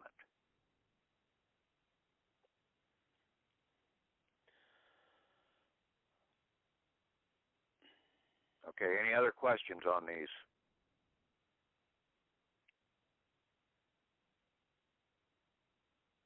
Yeah, hi Patrick, it's Steve. Yeah, I got a quick question. What on the 1099 OID on the top now part? let's set that aside for right now, please. Oh, okay. So I want to talk. Yeah, go ahead. I want to talk strictly about the bill of exchange and the banker's acceptance document and the voucher for right now, so that we get this straight, so that everybody on the call understands everything that I've got there. Okay. Or if you take your certificate of live birth, if you don't have your 98 series number, you can turn around and take your certificate of live birth and turn it into a bill of exchange on the back, and then have your local bank or national bank, whatever, do the banker's acceptance of that on the bottom. And see, we tried this about 4 or 5 years ago, but all we were getting was basically an acknowledgement from the bank. We weren't really getting a banker's acceptance. So that's why when we then turn around and send them up to the Federal Reserve Bank, they were refusing them. They weren't refusing them, they just never honored them because they were not a complete, accurate instrument.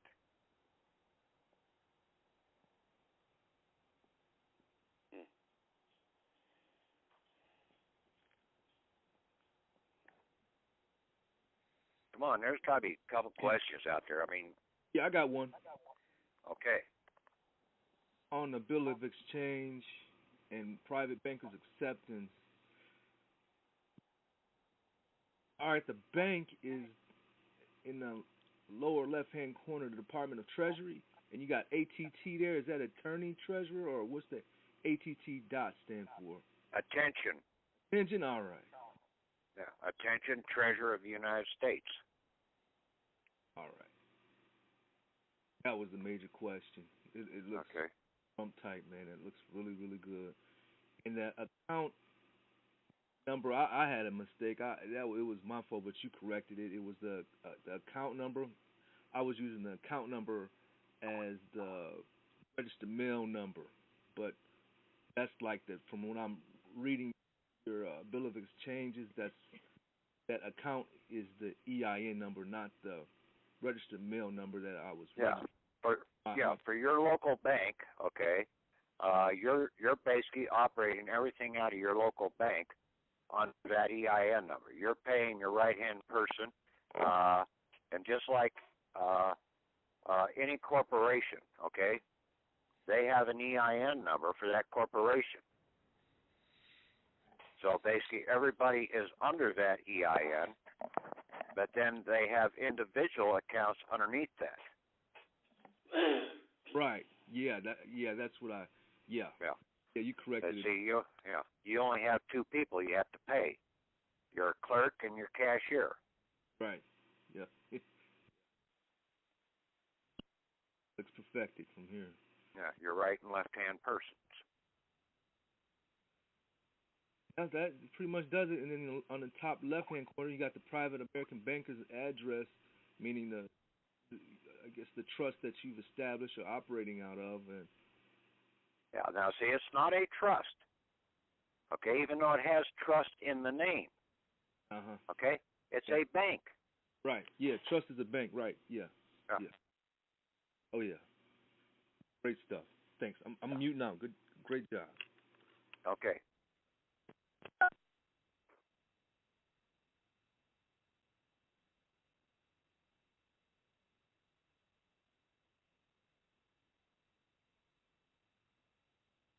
if any of you guys have contacts with any of these other guys out here, get this information to them, okay? Basically, show them what they've been missing, okay? That we are the I am, the I am, and the I am, okay? That we are the trader or barterer in the private, and that we are a cashier, a banking cashier, also in the private, and then we are a clerk of our private court. That's the 3 I ams.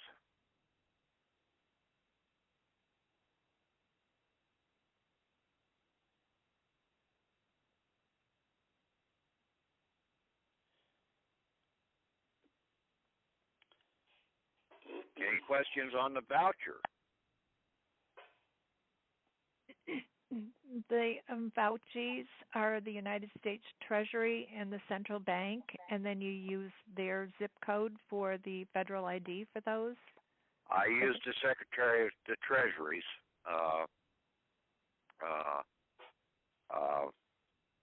ID or zip code?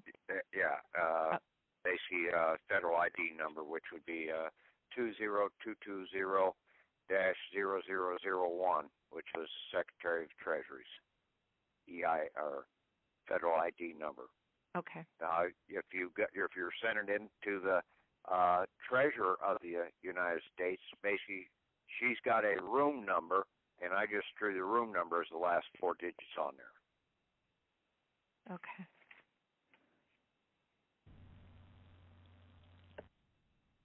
And you did the Secretary of Treasury? I'm sending one into the Secretary of Treasury for $1 million, and then I'm sending one into the Treasurer for $250,000. Okay. And then I'm also in my fax and in my letter, I'm not even going to write a letter. I'm just going to throw the fax into the damn envelope and send that off, and then. But on that, I'm going to request that I want the contact information for the local bankers, central bankers window. Okay. I think I know right where it's at. It's just I want them to say something about it. And I think it's at our local state capital, or if you got a major city out there, and you look around and you find out that there's sort of like a branch Federal Reserve office there. That's where you would probably process your banker's acceptance through them. Well, I know in New York City there's got to be one. Oh, there's several of them there. Okay. Yeah, and Die Hard number 3, I think that's where Die Hard with a Vengeance. That's where they blew up the Federal Reserve Bank and basically took all the gold out from underneath it. Mhm. And there used to be one in Buffalo, but they closed it, I think, a year or two ago. But there's got to be one in Rochester. Yeah, Rochester's the capital, so. But I think there's still. See, when you look at these movies, okay, Mhm.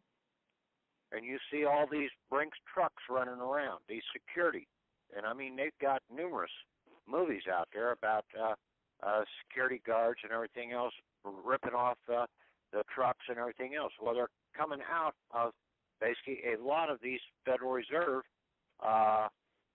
places, picking up the cash and then taking them out to the local banks. Those guys should know. Yeah. I'm not going to tell you, though. Well, basically, go into your local bank. Ask them, where do you submit your banker's acceptance to? Good idea.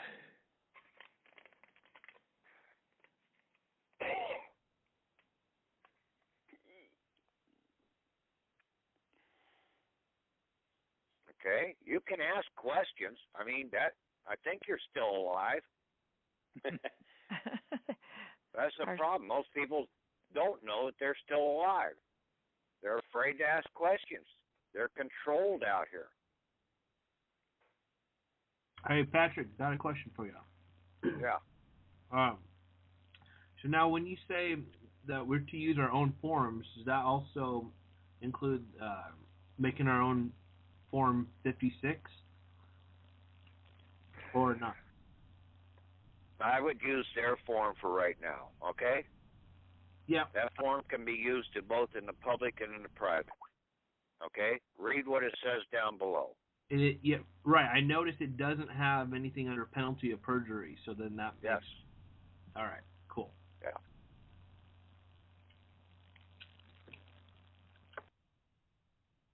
Yeah, who are we going to perjure ourselves to if we're operating in the private? Who is superior to us if we're in the private? If we're a sovereign? There is nobody superior to us. Is there? No.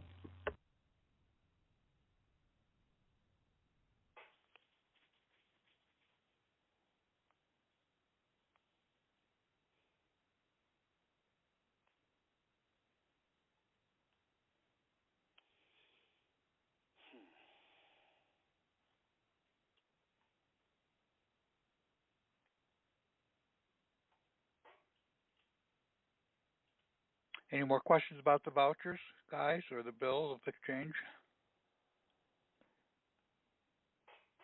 No, I think we're pretty clear now. So you're doing yours for $1 million, you said? I would do one for like a couple 100,000 or something like that. Okay? All right. You're not ready to basically store $1 million. Are you? You haven't got a safe or anything like that yet. You haven't got a big enough coffee can. Or enough of them. So, start out with something realistic.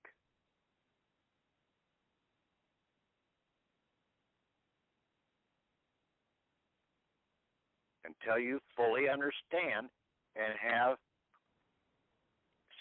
See, you've got to read and understand this and be able to support this. And then you basically, if they come and ask you, you say, I studied. I found out what was going on. I listened. I learned what was going on. And yeah, there was a couple shitheads like Patrick Devine out there that gave me a little information.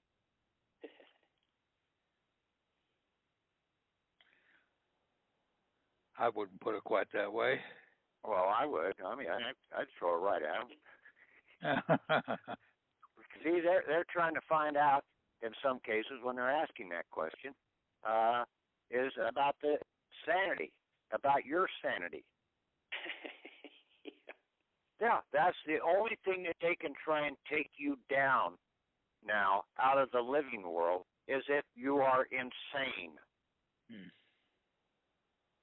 To get family members or something like that to contradict your claim of that you are sane.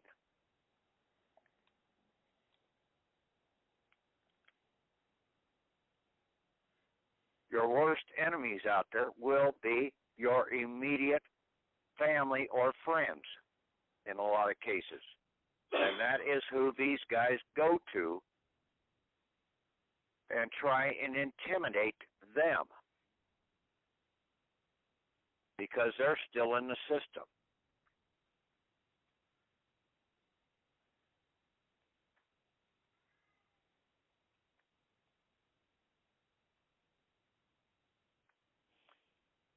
So we should help get them out as soon as possible. Cut off that line of attack.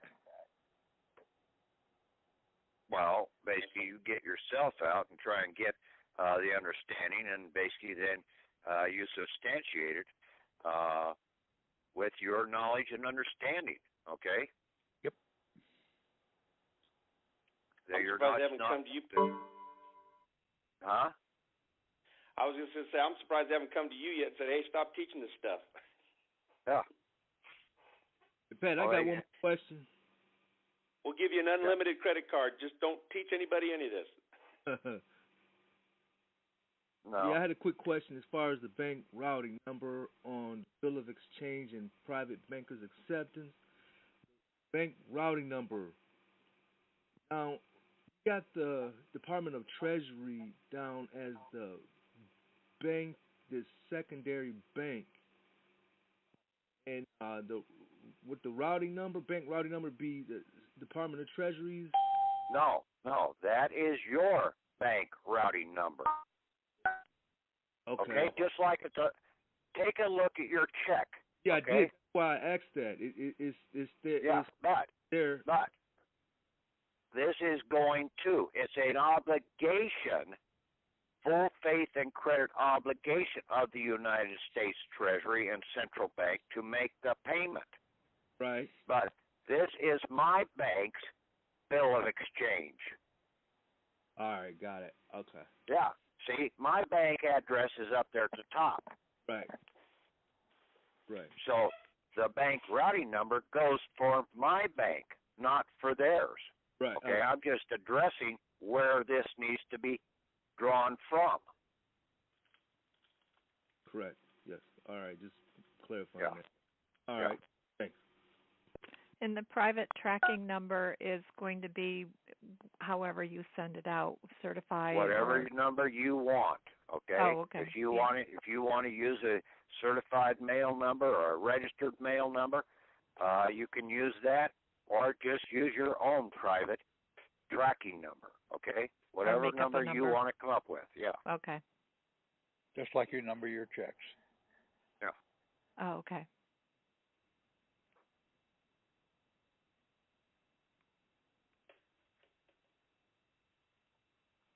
Because that's all a bill of exchange is a check. Yeah.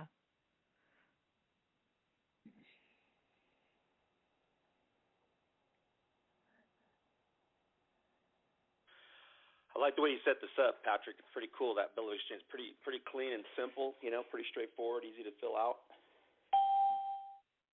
Well, I found a couple templates out there, and then I used them, modified them to my understanding, and looking at what needed to be on here.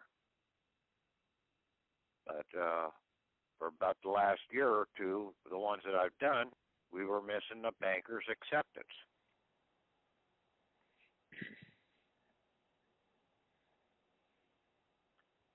Hell, I've had my damn 98 series bank number and everything, so I've had my private bank ever since 2010.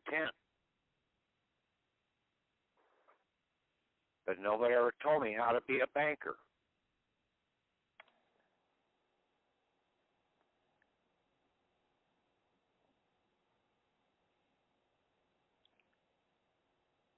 Nobody ever told us how to do a countersigning on the back of an instrument. And we've revoked the underwritings on the front, but we need to do a countersigning on the back of the instruments, so that basically, and that is a banker's acceptance, a countersigning on the back of those mortgages or those traffic tickets is a banker's acceptance. You're the private banker. So you are doing a countersigning as a banker's acceptance to give the authority and for the settlement, so that now the funds can come out of the insured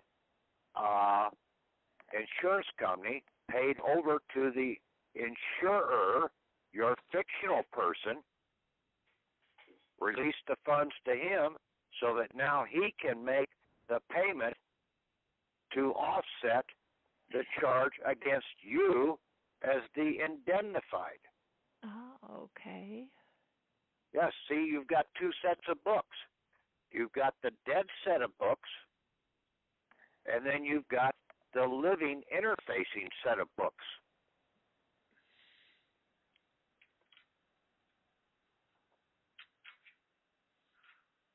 That's the two books that basically, the two ledgers.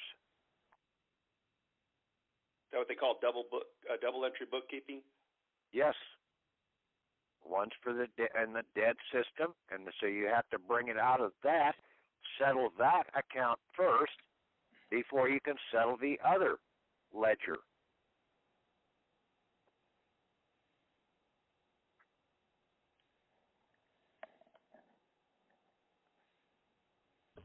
And see, most people are sitting there trying to argue the first ledger, so basically they're not getting anything to settle the living ledger.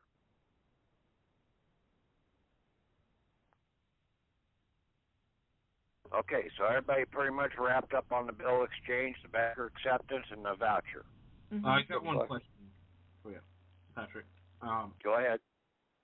Now, when you see where it says this person is duly authorized, does that is duly mean on the private and then on the public side as well? Where's that at here? I'm just saying. I don't see that on these documents. Oh, just say you're operating in the public world, okay, in the postal world, okay, with that statement. You're operating under the attorneys and the bar members, okay? Yeah, but where does that duly? It's two, so we're dealing with two sides of the coin here. Figured that maybe you would know, or no, where that. I'm not even gonna bother go that. Look up the dictionary, see what you think, okay? But look it up in more than one dictionary. All right. Okay.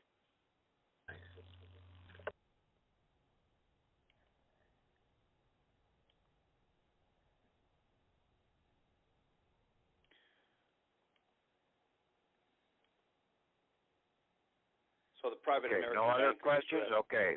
Okay, we're going on to the OID then, okay? Let me pull that one up.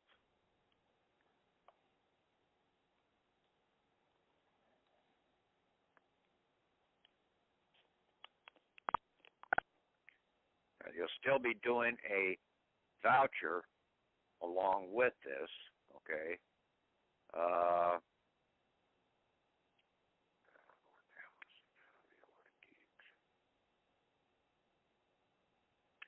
Okay. They've modified from what we were originally operating back in 2010, 2011, trying to do the OIDs. Back at that point in time, they only had 7 blanks on the left-hand side, or on the right-hand side.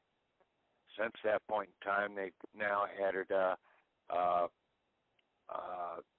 gone and added another 5 blanks there for state taxes and withholding taxes, and also a foreign tax paid and foreign country, or U.S. possession, U.S. possession. Okay, so it used to be there was 3 OIDs on one page. Now there's only 2 because of the increased spacing and everything they had to put in here. Okay, we are the payer. Now the only thing you can claim with the original issued discount is what you have paid. Okay, so on a mortgage, you cannot OID the whole mortgage. You take care of that by the countersigning on the back of the mortgage to do the set-off there. And then that will be a direct set-off, okay? But what you have paid out of your back pocket as principal and interest, that has been withheld from you because your indemnifier was supposed to be paying that for you, as you were the indemnified. So you turn around and you put down your chief cashier up there,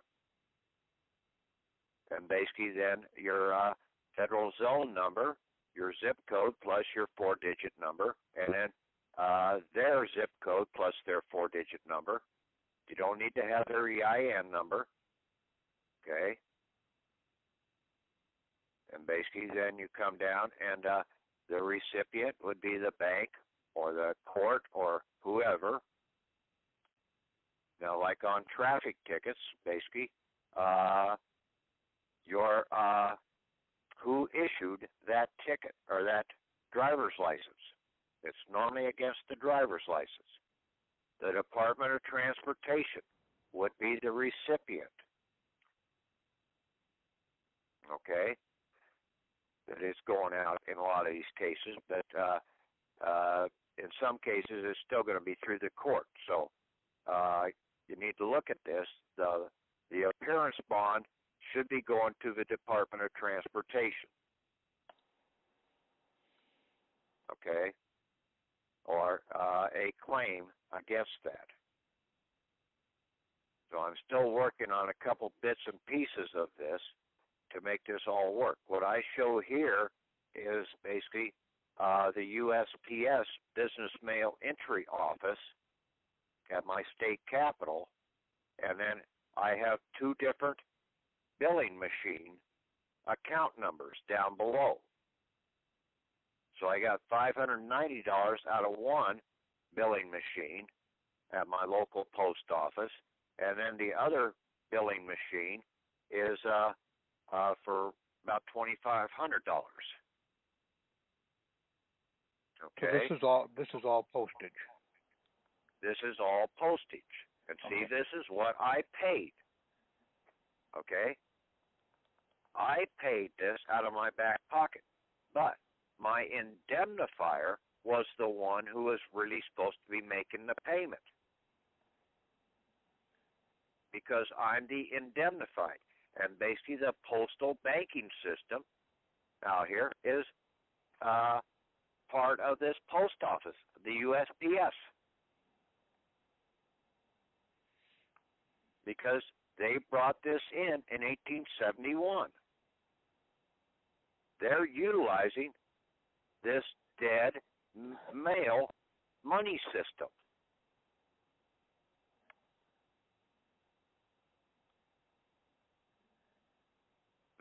The Postal Monetary Banking System under H.R. 192. And that's really what it is. It's the debt money system. That under H.R. 192, when they took and made us a bankrupt, they set up a fictional bankrupt for us. They made him the indemnifier, and we were the indemnified under their insurance and postal monetary system.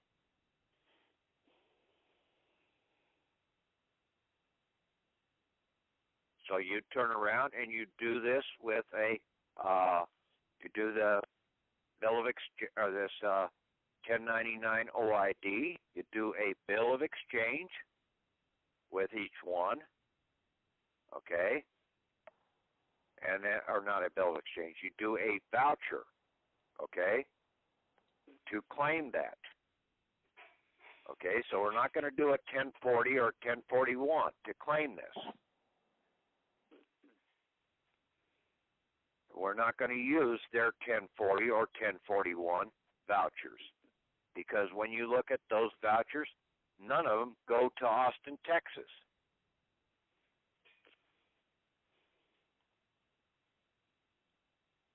In their addresses on those forms. So, and we can't use it. We're not going to make the payment to the U.S. Treasury. The Treasury has to make the payment to us. So we use our private voucher along with this OID, and then we also put a 1096 form in there and send that down to Austin, Texas, at that one address that I addressed last week.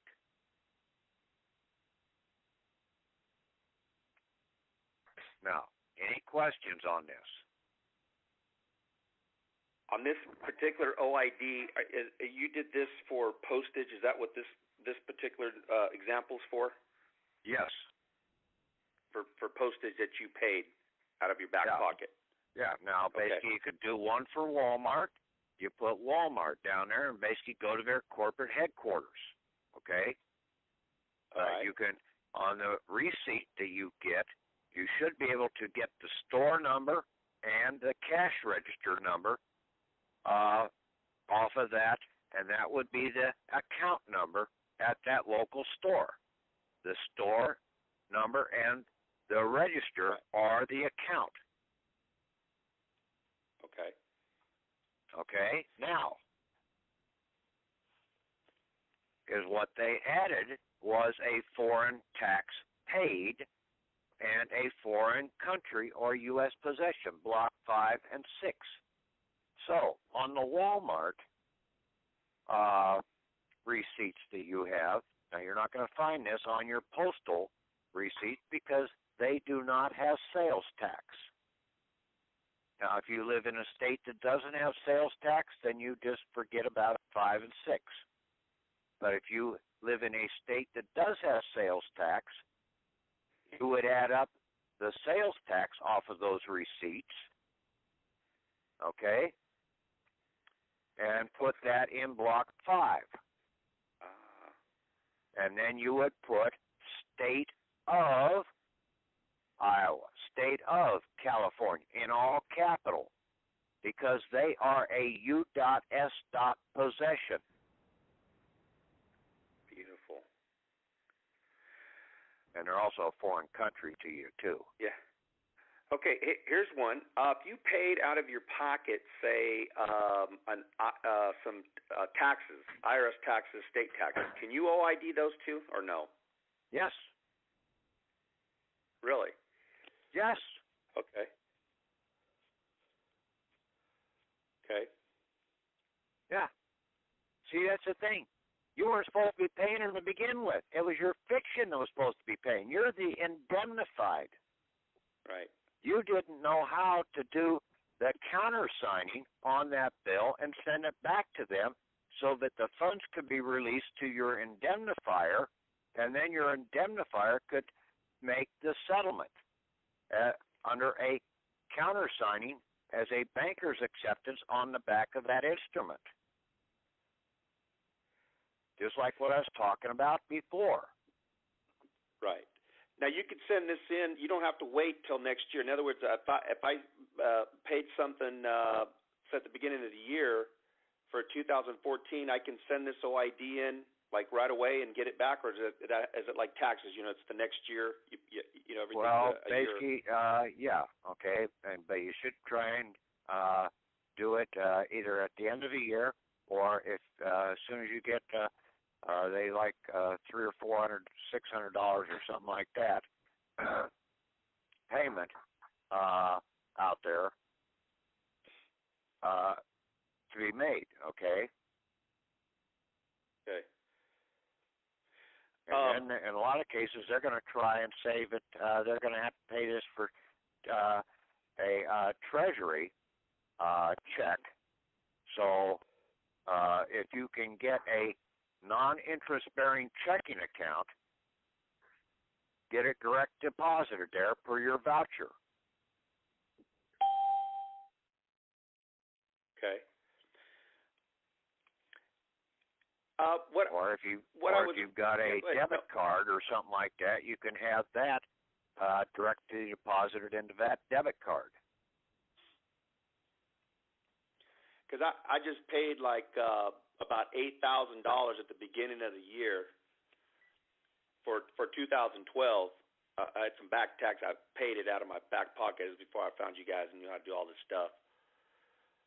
So I'm going to do one of these for that. Yeah. Yeah. Now, So I know back in... Go ahead. Yes.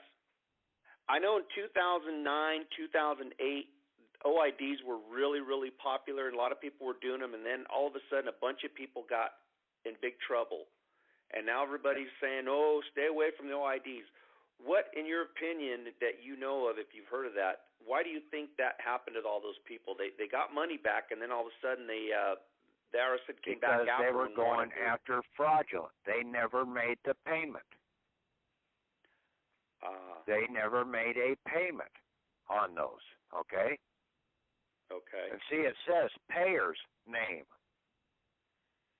That means you had to have paid out of your back pocket.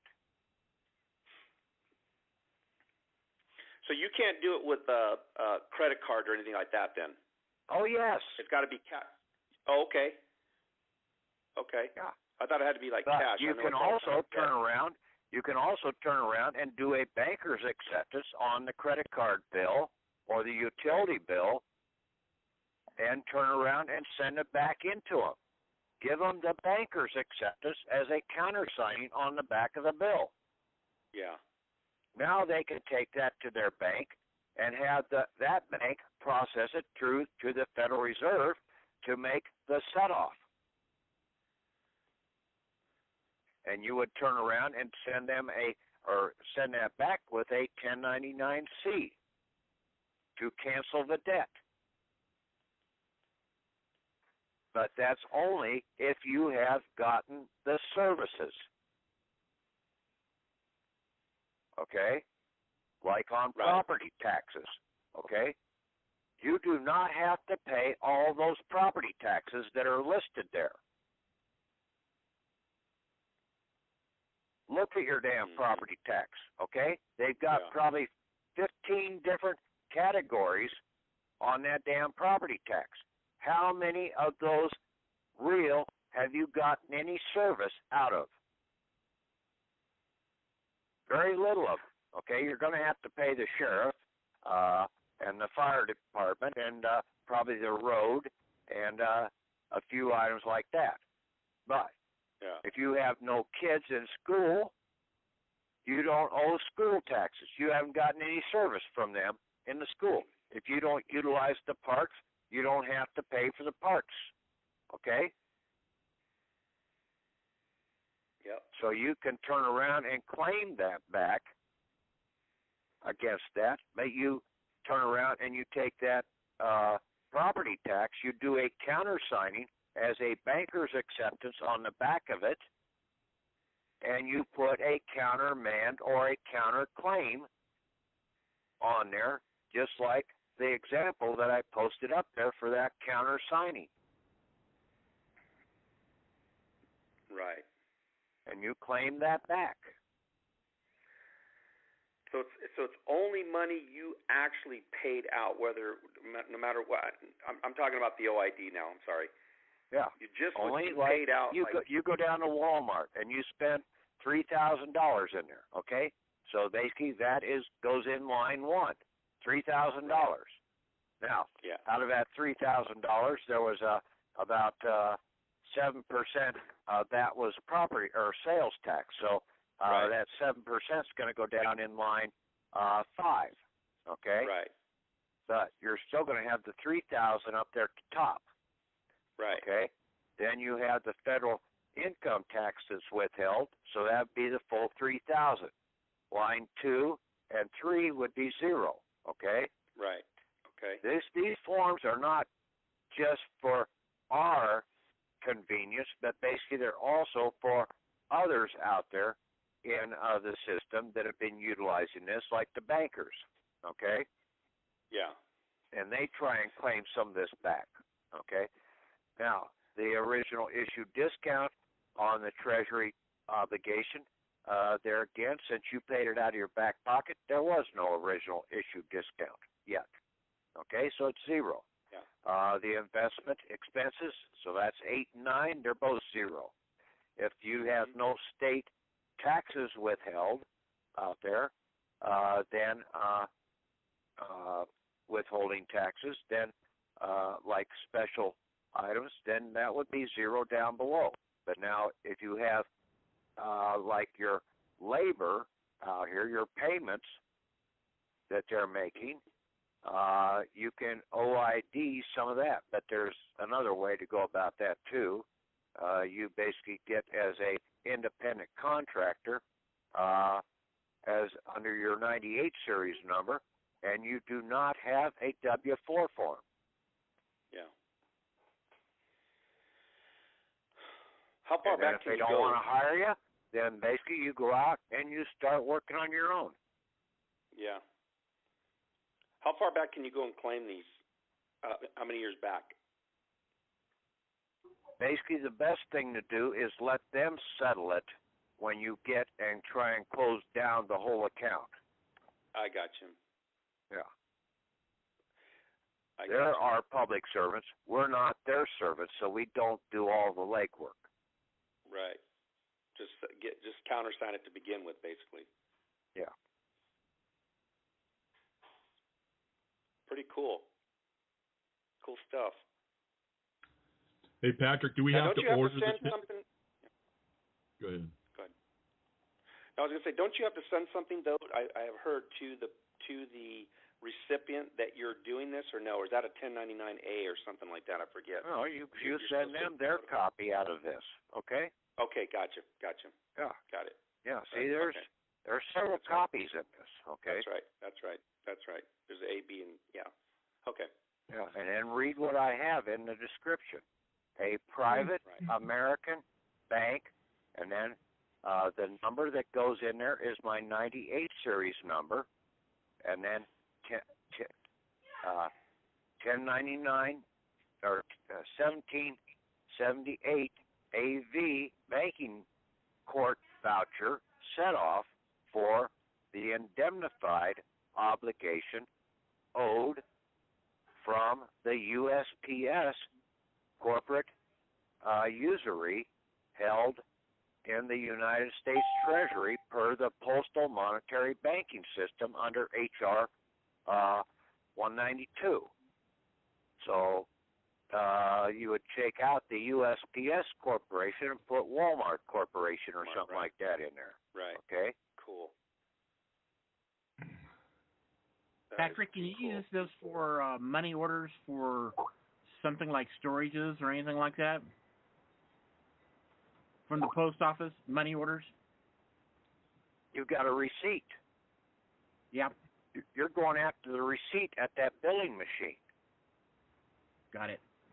Yeah, see, you pull up all those machines, and they all have a number, an account number. So that's the account number that's down below there. So you go through all your receipts that have that same billing machine account number on there, and that's one OID. And then look at it. I've got two of them there. I've got one for 99, I think I did that. Got one's 98 and the other's 99.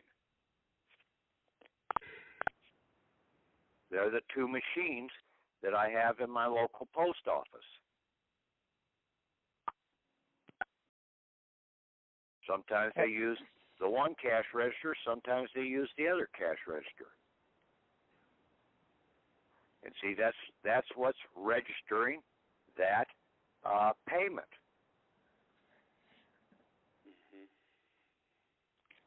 And you have box 1 and 4 the same. So I guess you're saying that the postage that they charged was federal income tax. Yes, it is federal income tax. They're withholding it from us because it's a liability that is owed to us. Okay. It says on the side there, this file with a 1096. Is that no? Yeah, you have to send in a 1096 along with the voucher, this 1778 American voucher or whatever voucher you want to make. If you want to change that voucher around, change it. Make it your own, okay? And this, and then the original, a copy, you send this and the vouchers and the 1096, and you send them down to Austin, Texas. That one address that we talked about, I think, last week. Yeah. Are they very good about if you make a small mistake, are they do they get real down real down on you if you do something? I don't think so, because basically nobody's gotten this damn far, okay? Some people have sent this in and gotten money back in 30 days. Okay. But if we do this right, we should get something back in 3 days. Because this is a banking transaction. Yeah.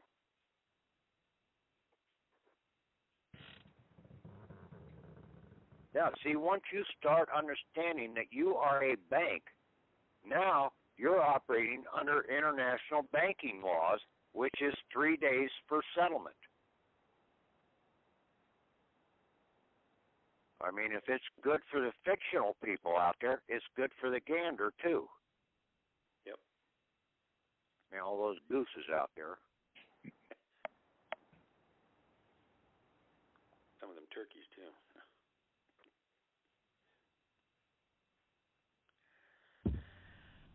Oh, man, this is awesome.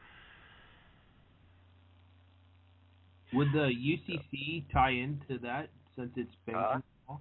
Would the UCC codes, Uniform Commercial Codes, tie into this because it has the banking laws? Or you don't even mention that, okay?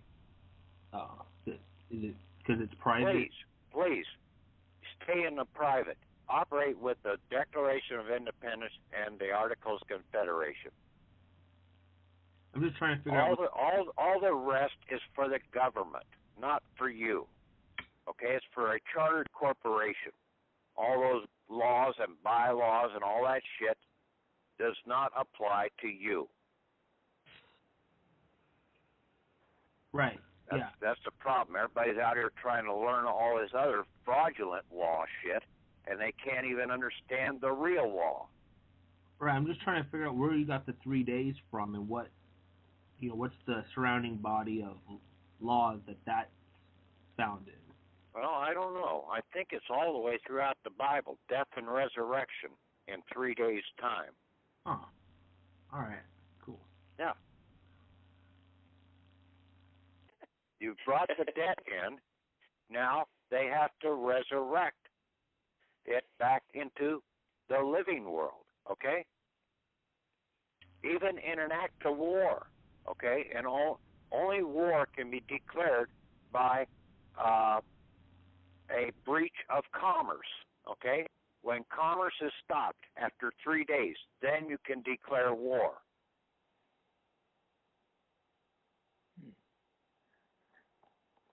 See, it was the postmaster in this country that basically was able to declare war because he was the one who could claim that commerce had been impeded. Wow. Because he's the delivery man. Yep. And if he can't make his deliveries, then commerce is impeded. It's all about the money, huh? You got us money.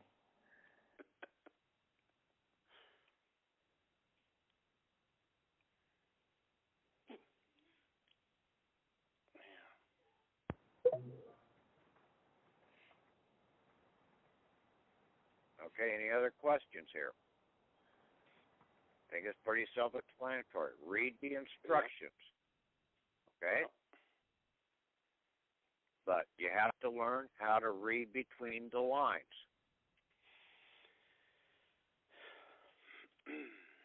Yeah, that's the... Yeah, we have to order these from the IRS or else go to a tax office and get them. Right? Yeah. I think you got to order these. And the 2014 OIDs weren't available as of a few days ago. Oh, really? Oh, yeah, they've been up there, but they haven't delivered any yet. And they're short on the 2013 OIDs because I put an order in, I think, for 30 of them. I never got the original. Well, they sent one out, but they sent 30 DIVs instead of the OIDs. So I had to just shit can those, and then I had to put another order in for the OIDs, and then I only got 10 of them when they sent them out this last time, which I got them just a couple days ago. Yeah, I ordered my set of 1099 ABCs and OIDs about a month ago, and I got them just about 4 or 5 days ago, and they were 2013s, not 2014s. Yeah. So well, that's so what they're going to be. That's what you ordered. No, I ordered 2014s, and they took that the order. 2014s won't be there yet. Okay. Yeah, they're Right. not Well, out yet. I called back in, and yesterday they said they were Thursday they said they were going to expedite them to me. We'll see if they do. Couldn't you just cross out the 3 and put a damn 4 on it? I mean.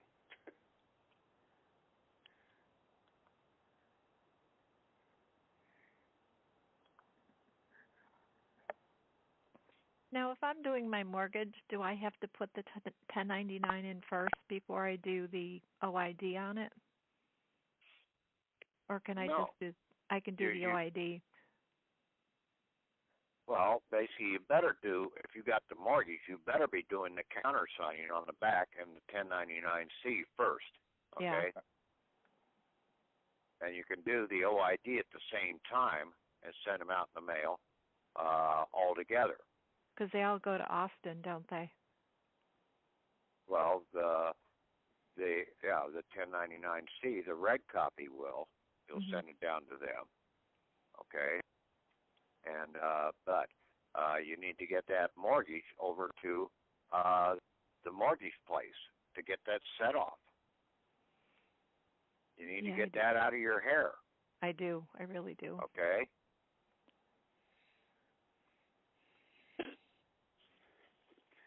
Hey, Patrick. Yeah, and that's what that mortgage has to be processed in and do the countersigning as the banker's acceptance on the back of it, and order, and then put a 1099-C canceling that amount of the debt. And then, like I said, then anything, all the principal and interest that you paid out, you would mark that down against that bank that they are withholding that, and they owe that to the Treasury. Okay, so basically now we've identified that federal tax that's been withheld, but it's not really being held at the Treasury per se yet. It's still being held by the bank. Right. So the bank so the Treasury now has been notified when you do this to go after them to make that payment over to them. But they're not paying their taxes. Huh? But they're not paying their taxes. So that's when they come after them for taxes. Okay. That's the taxes that they owe. And so putting box 4 there with the taxes, that's basically saying they owe the taxes. Got it. Yes.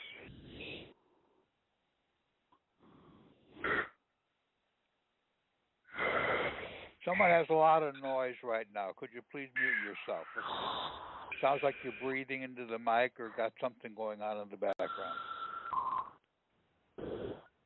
When you sounds send like that they're more, yeah, sounds like they're. Go ahead. When you send that mortgage in, I've heard people say you need to send it to like the CFO when you're doing a set off. Is that true, or do you say just send it right back to the address on the? Well, whoever has it, okay, whoever sent it to you, and you always scan a copy of that for your records. Right. Front and back after you've done the countersigning on it, and do the set off, the banker's acceptance countersigning.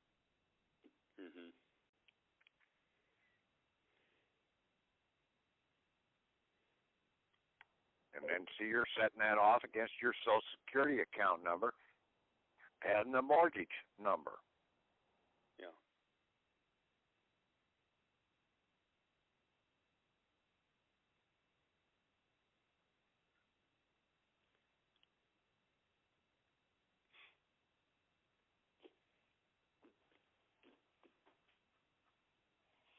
Okay?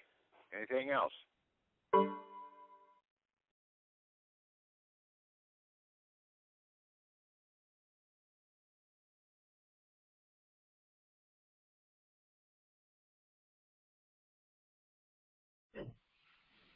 Yeah, I was playing Gene Keaton, man. When I first started listening to Gene Keaton, I was lost as a mofo. I was so lost in the sauce.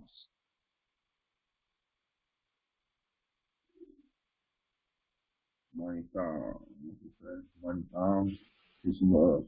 James Landers, peace and love. Michael, peace and love. All right. Now,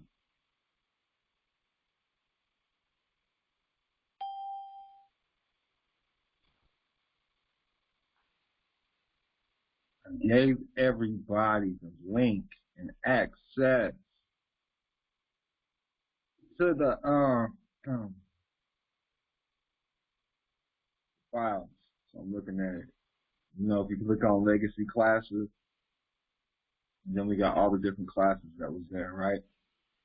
So we got everything that was there. We got the 1099 OID educational legacy, the one we're going over. Now, these websites I be starting, they be giving me issues due to the names and stuff, right?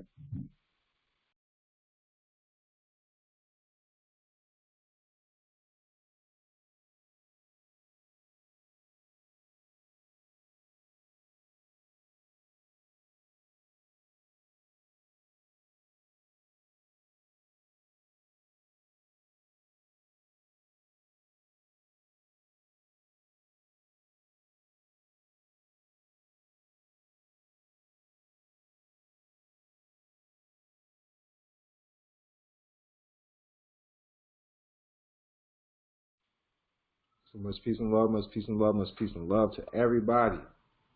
I'm not a licensed attorney or tax expert. I'm going to go live on the YouTube as well.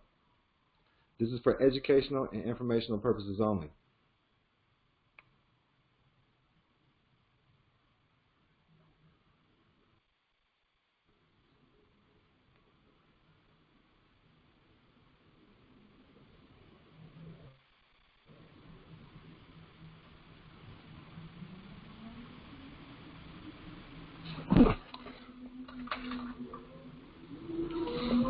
So peace and love, world peace and love. You're now rocking to the sound vibrations of your boy Malik Kilam, also known as Thedonkilam.com. And as always, prosperity is your birthright. Now, we are going to do this same time tomorrow, all right? Same time tomorrow. I'm not a licensed attorney, tax expert. This is for educational information purposes only.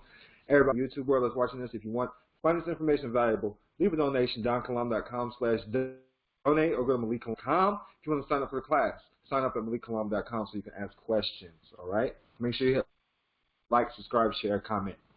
Now, KG says he wants to right the wrongs of the court process. Michael Thompson says he wants to learn the info and eventually help others do the same. Greg says, I joined the class to learn all elements of successful filing for 2020. Teresa says, get more understanding and knowledge of the 1099 OID process so I can pass the information on to my kids. Great reason. Everybody in the class, I want to make sure you got the 1099 OID book. The stuff's pretty simple, but I know it helps when there's somebody there with you that helps kind of hold your hand. But don't be scared. You know, fear is false evidence appearing. You got to understand that. Fear is false evidence appearing real. That's all fear is. Like I said, make sure you hit like, subscribe, share. That all helps if you can't leave a monetary donation. Lately, we have been helping people with the PPP funding. You can sign up.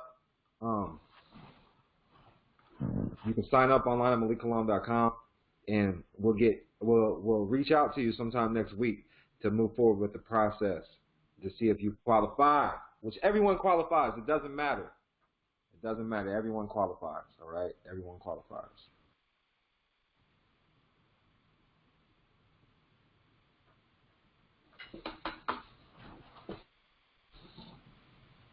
Welby says, here to get an understanding of how it works so I can help myself and others.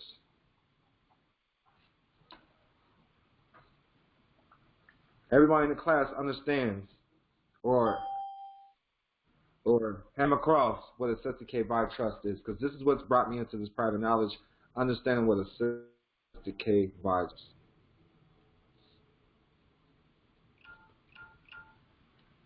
I don't really like the name sophisticated by trust, because on the public side, all it is your Social Security trust. This is to my understanding and beliefs. Like I said, it's educational and informational purposes only. Everybody that's in this class, after we do the second class tomorrow, I'll be reaching out the first week of April, and we'll be doing taxes have been extended till May. Your taxes don't have to be filed until May for anything, but the OID process is always a little differently. You can do this anytime. All right? And with that being said, let me pull this. With that being said, the 1099 is the original issue discount. The first time I came into this knowledge and information was Gene Keating. All right? Gene Keating.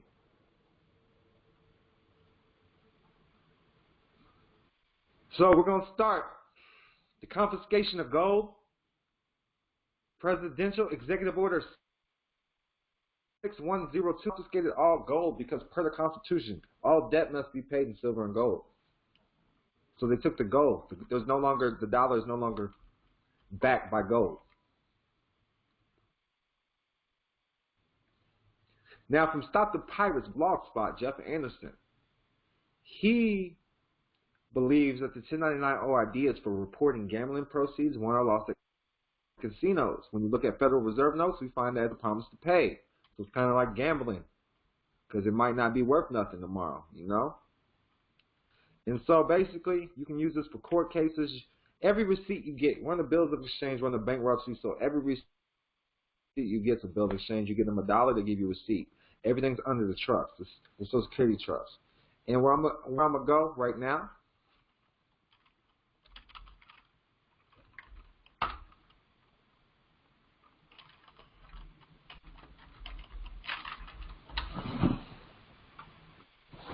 so where I'm at right now, I'm doing a simple Google search. Who owns the national debt? You can see right here from thebalance.com. The public holds over $21 trillion. The public holds over $21 trillion, or almost 78% of the national debt. Foreign governments hold the rest of it. So when you go to the top, all the way to the top, go to thebalance.com. Who owns the national debt? I'm going to put the link in the chat for everybody that's following along in class.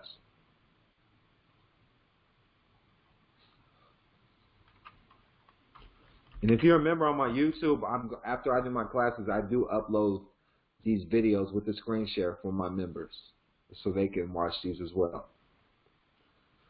So who owns the U.S. national debt? The U.S. reached a new high of $27.9 trillion as of February 26, 2021. $27.9 trillion. Most headlines focus on how much the United States owes China. What many people don't know is that the Social Security Trust Fund, also known as your retirement money, owns most of the national debt. The debt is in two categories, and the U.S. Treasury manages the U.S. debt through its Bureau of Public Debt. So we always get the funding from the Treasury. The funding always comes from the Treasury, no matter what. If you see a dollar bill, it all came from the Treasury. And dealing with the national debt, this is the corporate system. Everybody following along. So when they're talking about the sophisticated by trust, what they're not really, when you hear these gurus talking, these supposed gurus talking about the sophisticated by trust, right? This is the Social Security trust, okay? This is what the government works to uphold, is this trust right here, the Social Security trust. This is what is paying your, like keeping this together, all right? Now, in this book, the only difference is we utilize a 1041. This shows a 1040. We utilize a 1041. This is the only knowledge that is not really being put out there, because it really is knowledge. And 1041 is for estates and trusts, and it's going. I'm gonna show you what it is. So I'll just do a simple. I like using Google because that's what everybody uses. Is Google. We'll do a simple Google search of what a form 1041 is. So when you start realizing who you are, you're no longer a slave, okay? Because a slave utilizes the social, okay? A master utilizes the EIN. They utilize EINs, employee identification numbers, because they direct the slaves. Now look, as you can see, one is U.S. income tax return for estates and trusts. Everything is a trust. Everything is a trust. You gotta understand. You gotta know it. Gotta know it. Gotta know it. Everything is a trust. Making sense so far, everybody that paid to be in my class? Is this making sense so far?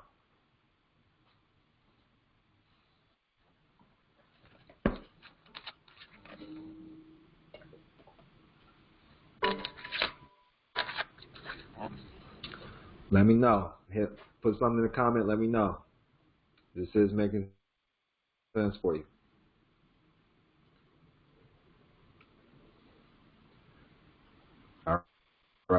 All right. I got to know that you're following along. I don't want to keep moving on.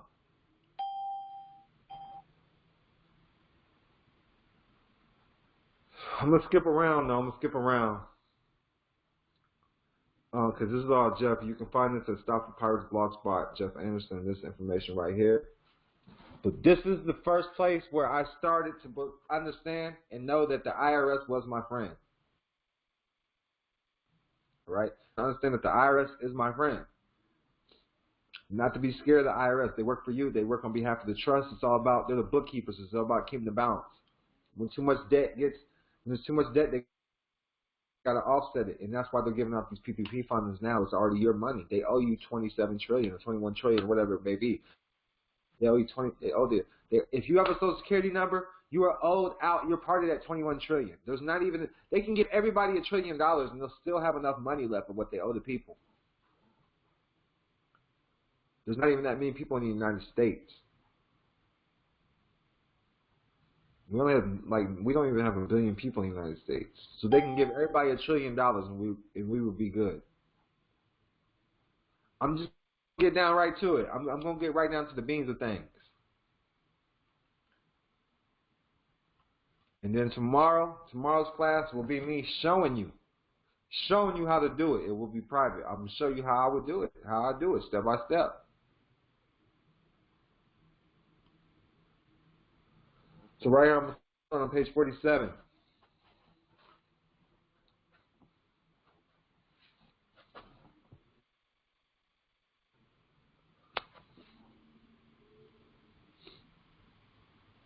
So on page 47 of my 1099 OID book by Thedonkilam Trust Company, HJR 192 took away the gold in exchange to prepay all of your debts, past, present, and future.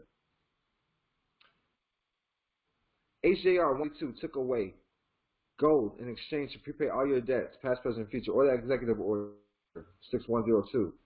Now you have to understand, it's not a tax until you assess the tax. And why do you assess the tax? Because you own the credit the government is using. You own that $21 trillion that we're talking about. You are the creditor in fact. You are identified as payer and themselves as the recipient of funds on corporate and government filings. So you have to correct the record. You have to correct your status properly. And this goes under publication 1212 where the definition of nominee is. Now, when dealing with these, you have to understand what are the amounts belonging to another person. That is the amount of the bill or the debt instrument. When you get a debt instrument, that's the amount belonging to you. That's showing you how much credit they access from your actual Social Security trust account. So this is what they're giving you from the corporations and banks every month for the use of your credit and as a nominee for acting as you. They're acting like you because it's the Social Security trust. The trust can act like a person and it can hire people as trustees. So they're your trustees or nominees. And it's everybody following so far.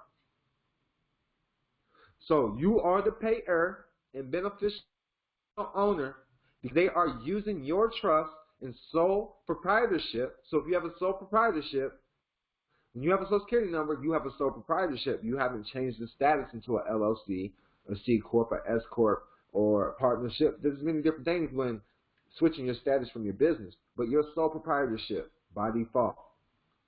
It was sole proprietorship by default.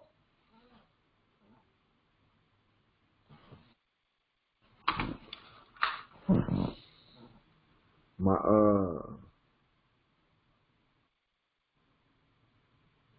on the YouTube, but my service keeps going in and out, saying no service. 1 second. So you're the pay area beneficial owner because they're using your trust and your sole proprietorship's credit, and it does not become a tax until you assess it. And the way you assess it is by filing certain forms. And everything is being paid to the order of the United States Treasury. Everybody's saying it's making sense so far, so that's good. I'm doing my job. If it's making sense for everybody so far, that means I'm doing my job. So look, these corporations are always the nominee or the trustee on behalf of your trust. You're appointing them as the trustee, but you're the real beneficial owner. You're the real grantor, all right? Always understand, anything in commerce, when dealing with this, anything in commerce, first and foremost is taxes law. Taxes are contract law. You can go to 20 SC 3002. All courts are not provided by Congress, so if you don't pay your debt, something take you to court, put liens and all this. So you got to understand, everything is a tax issue. That's going to be on page 55. Everything is a tax issue. Taxes supersede contract law because of your Treasury Direct account or your Social Security Trust account, your Social Security Trust Fund, your Social Security account. That supersedes any contract law. That comes first. And it's not a tax until you assess the tax because it's your trust. It's your trust. Do you follow me? Is this making a little bit more sense, everybody? $21 trillion is owed to you. So when they come out with these products, such as the PPP, this is accessing your trust account. You just have to give them your permission so you can get your cut. And they have grants. There's a lot of different things that you have to do. But the first thing is the 1099 OID form. Once you get your status corrected properly, you get in the right positions. You always act as authorized representative because the name is a trust. Your name is a trust. I need y'all to understand that anytime you're dealing with your name with the government or corporations, your name is a trust. Your name is considered a trust account. Your name is a trust or a sole proprietorship corporation. When you get a job, they can only pay the social because it's a Social Security trust. If you don't have a social, they can't pay you. If the corporation don't have the EIN, can't open a bank account, they can't pay them. Now, when dealing with this, and you get your status corrected properly, I would create my name in switch liability. I would create like an LLC. Because when you get this funds, you do not want to put this in a personal account because it's not for the person, it's for a business or a trust. Does that make sense for everybody? You do not put this money in a personal account. You put it in a business account or a trust account because this money is for a state, like I showed you. We go 1041, U.S. income tax returns for estates and trusts. That's what it's for. That's why you do not put this money in a personal account. The letter that I'm showing you on the screen is right there. I'm showing you, I'm leaving it up there. You're writing to their senior supervisors and you're telling the senior supervisors exactly what to do with the 1099 OID forms. You don't have to fill out anything. This is what's getting people in trouble because you're not an expert. You let them know you're the tax expert. I need you to help me balance my booking. I need you to help me balance these checks and balances because you're the tax expert and you work for me. The government was set up on behalf to work for the benefit of your trust. That's why this whole thing was established. So these corporations, these alphabet boys, will work on behalf of you and work for you. Everybody in my class, let me know if I'm going too fast or if it's not making sense. If you want to ask a question, I got the Q&A queue up. All you have to do is on your app, join the queue, be selected, and I'll select you for your question. If you're on the phone, just hit *6 on your dial pad.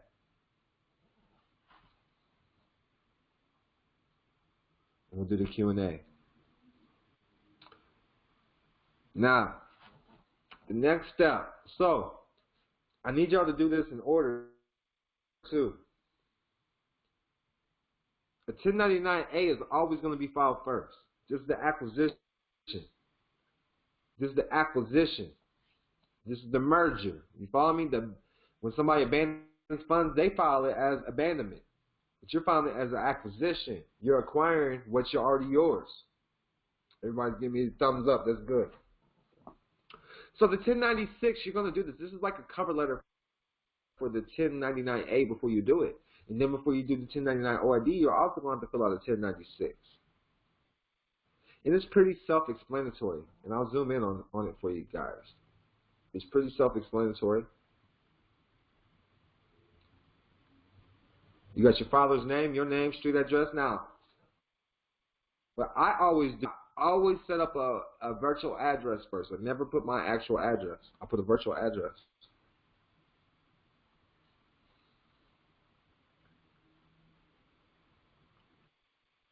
And there it is.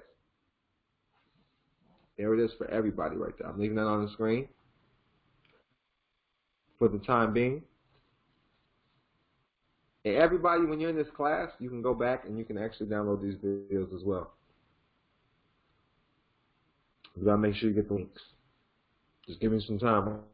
I'm busy, so I might take over too. But I'm gonna do it.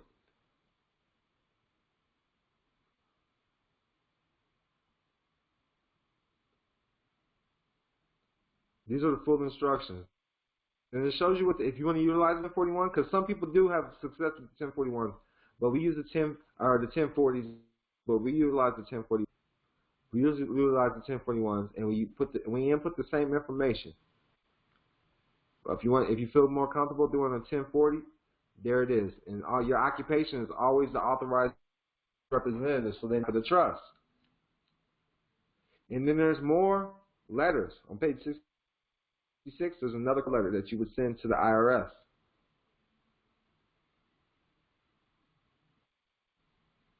And you can tell them to fill out the 1041s as well. Now, when dealing with letters, we do like to use the medallion stamps from your bank. And they're free. It verifies your identity is more powerful than a notary. 1040Vs can also be filed instead of 1041s and 1040s. You can use those if you're utilizing like receipts from Walmart or wherever. If you have receipts, your bill of exchange. Now, that form 8281, I'm going to pull it up. I'm going to Google this so we can take a look at it because that one's kind of blurry.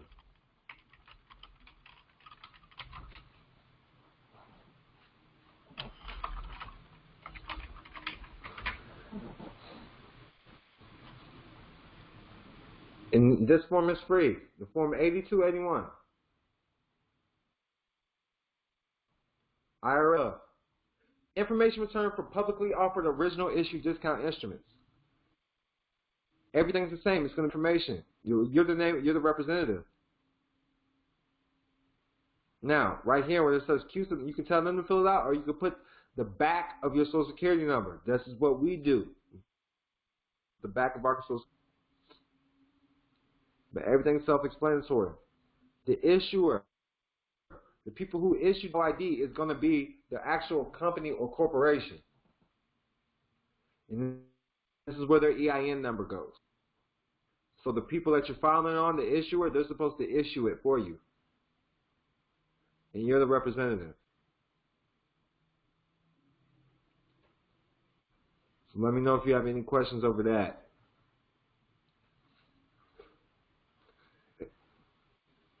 With the IRS, I'm trying to tell you, they're your friend. I need you not to be scared of them. I do have examples of 1099As.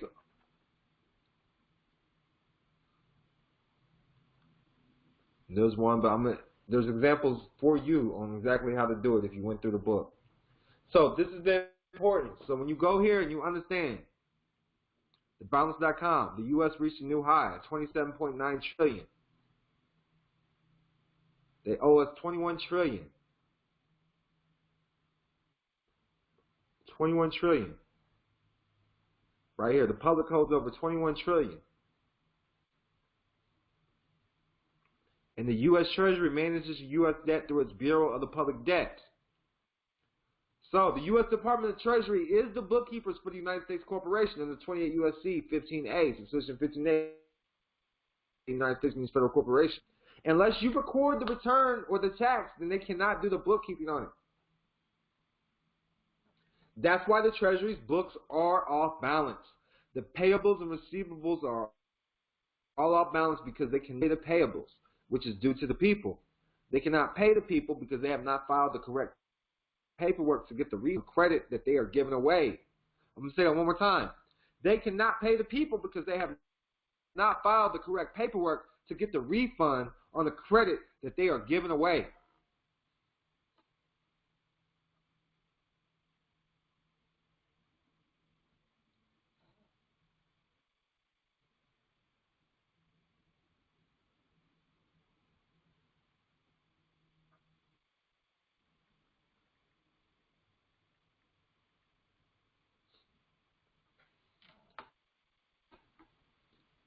After 36 months, the corporations and bankers come in as the nominee and use your taxpayer identification number on the 1099-A, utilizing the debt instrument as a banner because you never claimed it. Whoever claims it owns it. Now, before you can claim it, you have to request through a letter a Father 1099 OID on this instrument. But you have to send them a W-9 first. Request taxpayer identification number and certification. And as you fill this out, when we start any new bank account, we attach this to any forms of dealing with corporations utilizing our credit. We send it to them blank. The amount belonging to another person is the amount of the credit they are using, and that shall be represented as a tax when the tax is, and then it becomes a tax issue and tax matter, and then it becomes a return. When you show the corporations as funds, then the IRS shall issue you a refund. If you do not do this, then abandon the funds entity is filed by the corporations, and the funds go to the corporation that filed the 1099-A. The corporations are filing as the nominee for the true owner when you sign over the rights to your business, your name, and credit. Everything is a tax, the bankruptcy of the United States Corporation. Everything is a tax issue. The sole proprietorship is the simplest business form under which one can operate a business. The sole proprietorship is not a legal entity. It simply refers to the person who owns the business and is personally responsible for its debts. And sole proprietorship can operate under the name of its owner, or it can do business under a fictitious name. When you're born, a birth created, a birth certificate is just simply put title of ownership, which has created beneficial interest within everything you shall own. And there we go, 28 U.S.C. 2002. You got to understand, debt means an amount that's owed to the United States. Court means tax court. That's it. All courts are tax courts, and all debts are owed to the United States corporations. If you continue to read the section 15, you shall see that the United States is indeed a federal corporation. The United States means a federal corporation. Also, a note to mention, section 10, person means corporation. Then again, this is why you are considered a sole prop corporation, and your body, labor, and even well-being can be attached as collateral for any mishaps of the business due to you not having proper standing by updating your status, which we highly recommend, and you do so before moving forward with any 1099 OID process. We also have another book on how to update your status properly on the public side and on the private side. As your birth certificate is the title that shows beneficial ownership, so that is the private side. The public side is the money. How are you acting, and what character or title are you acting from? With a social, you are a slave. As socials work for the EIN number, which is the employee identification number. Employees are slaves, and the employers are the masters. as a social security number works for the EIN. From a limited liability company, you would act from a member or just an authorized representative, so to speak. With corporations, you can act from a chief executive standpoint or even president or vice president. From the trust standpoint, you always operate from the grantor or administrator when dealing with your private affairs within a public play.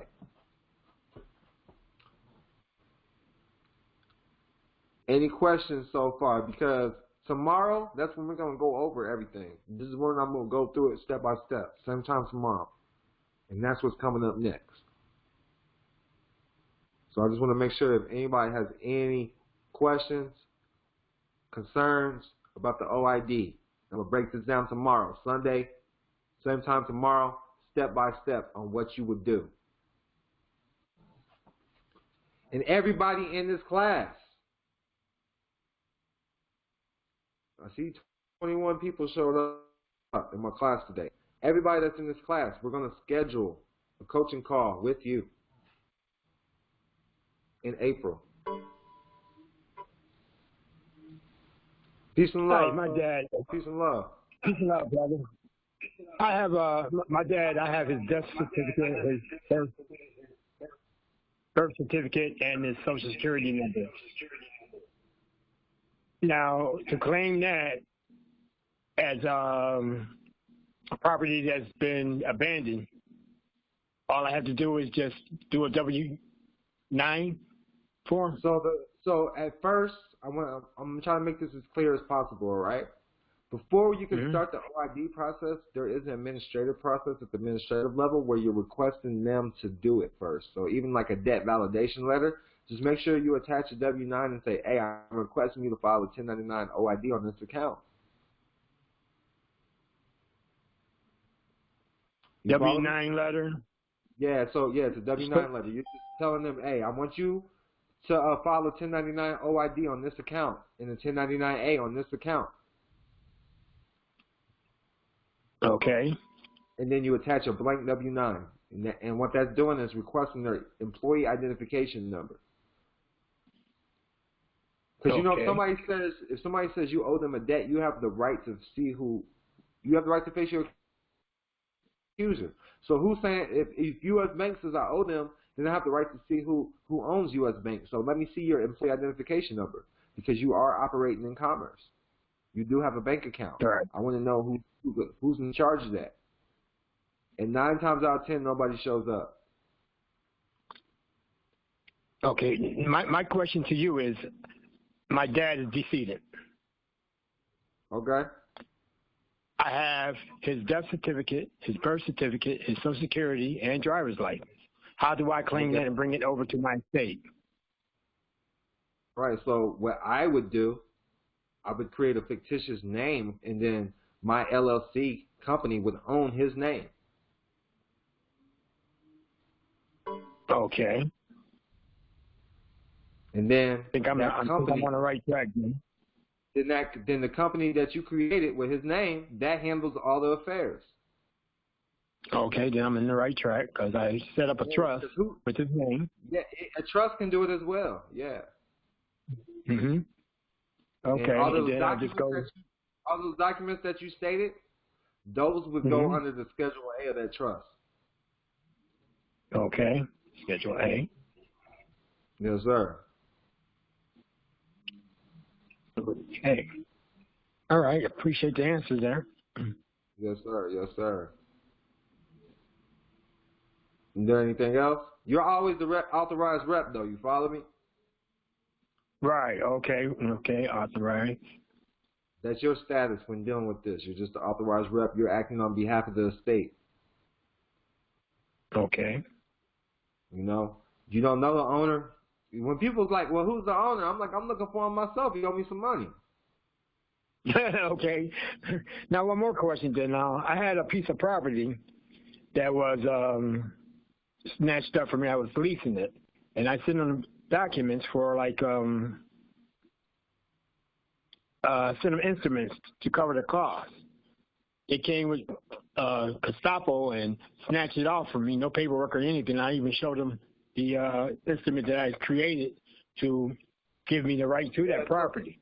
it's going to be the same thing. You're going to have to dispute the debt. You follow me? With the W-9, right? Mm-hmm. Now, dealing with property or anything like that, you're going to want to, part of the 1099 process is you're going to want to learn what a Form 1066 is.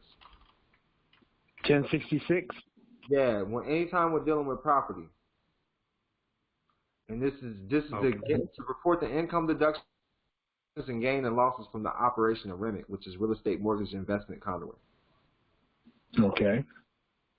All right, and you just include that as part of your 1099 OID package. But this gets filed with 1099A. This gets filed before the 1099 OID. Okay, it goes with the 1099A. Yes. Because everything when dealing with property or anything like that is fraudulent. Nothing ever gets transferred to REMIC like they say it does. They create a trust as a pass-through trust so they can hide behind it. You follow me? And get your investments that you invest. Okay. Does that make sense?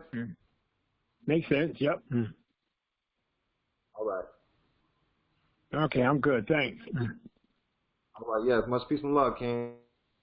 Shout out to Buffalo, New York. Yes, sir.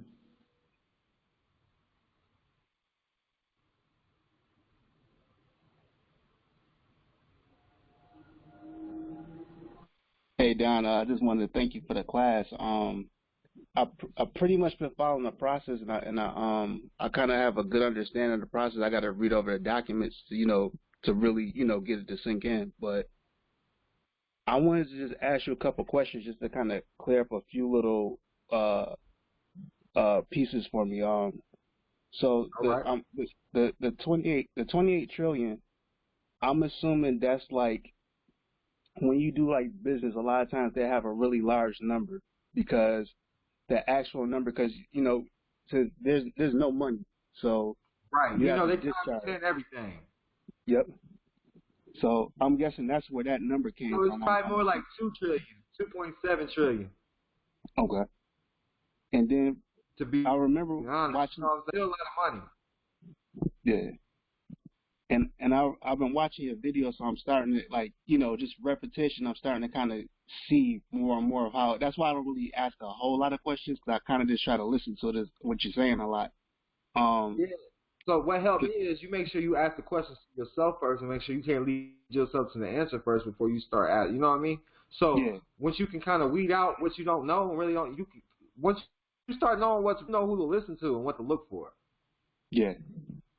No, I feel you on that. And the other thing I was going to say, the W-9, that's kind of, I remember listening to your videos, you would say courts run off of two things. They run off of their codes and assumptions. So that's it. The W-9 form, what that's doing, that's forcing them to show their hand, for lack of better terms, so that, if they can't keep, because essentially we're paying for everything. If you can show, that's why you send this stuff certified mail, because you're showing your proof that you get self-notarized, you make copies, you're creating your own court case, because real court's tax court. So you prove that, hey, they didn't want to give me their EIN, I had to go get their EIN on my own, or I have you do it, you know what I mean? Because the IRS already has the books, they already know what's going on, they just need you to assess it, so they can balance it out. Okay. Because essentially right now, because everything's a debt and because of the, for lack of better terms, the discharge or whatever, we've been paying for everything twice because we're working when we're supposed to be. Yeah. All right. I'm gonna get off. I'm gonna let go. But thanks for clearing that up for me because it kind of made it click a little bit better for me. So I appreciate that. Thank you for your time, man. Yes, sir. Much peace and love. Peace and love.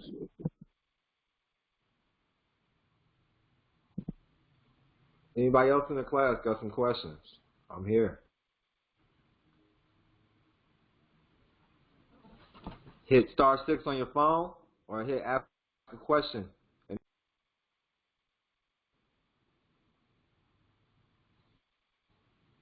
Tomorrow we're going to go over this. I'm going to tell you step by step. I'm going to read it. If you want to say ahead, you can.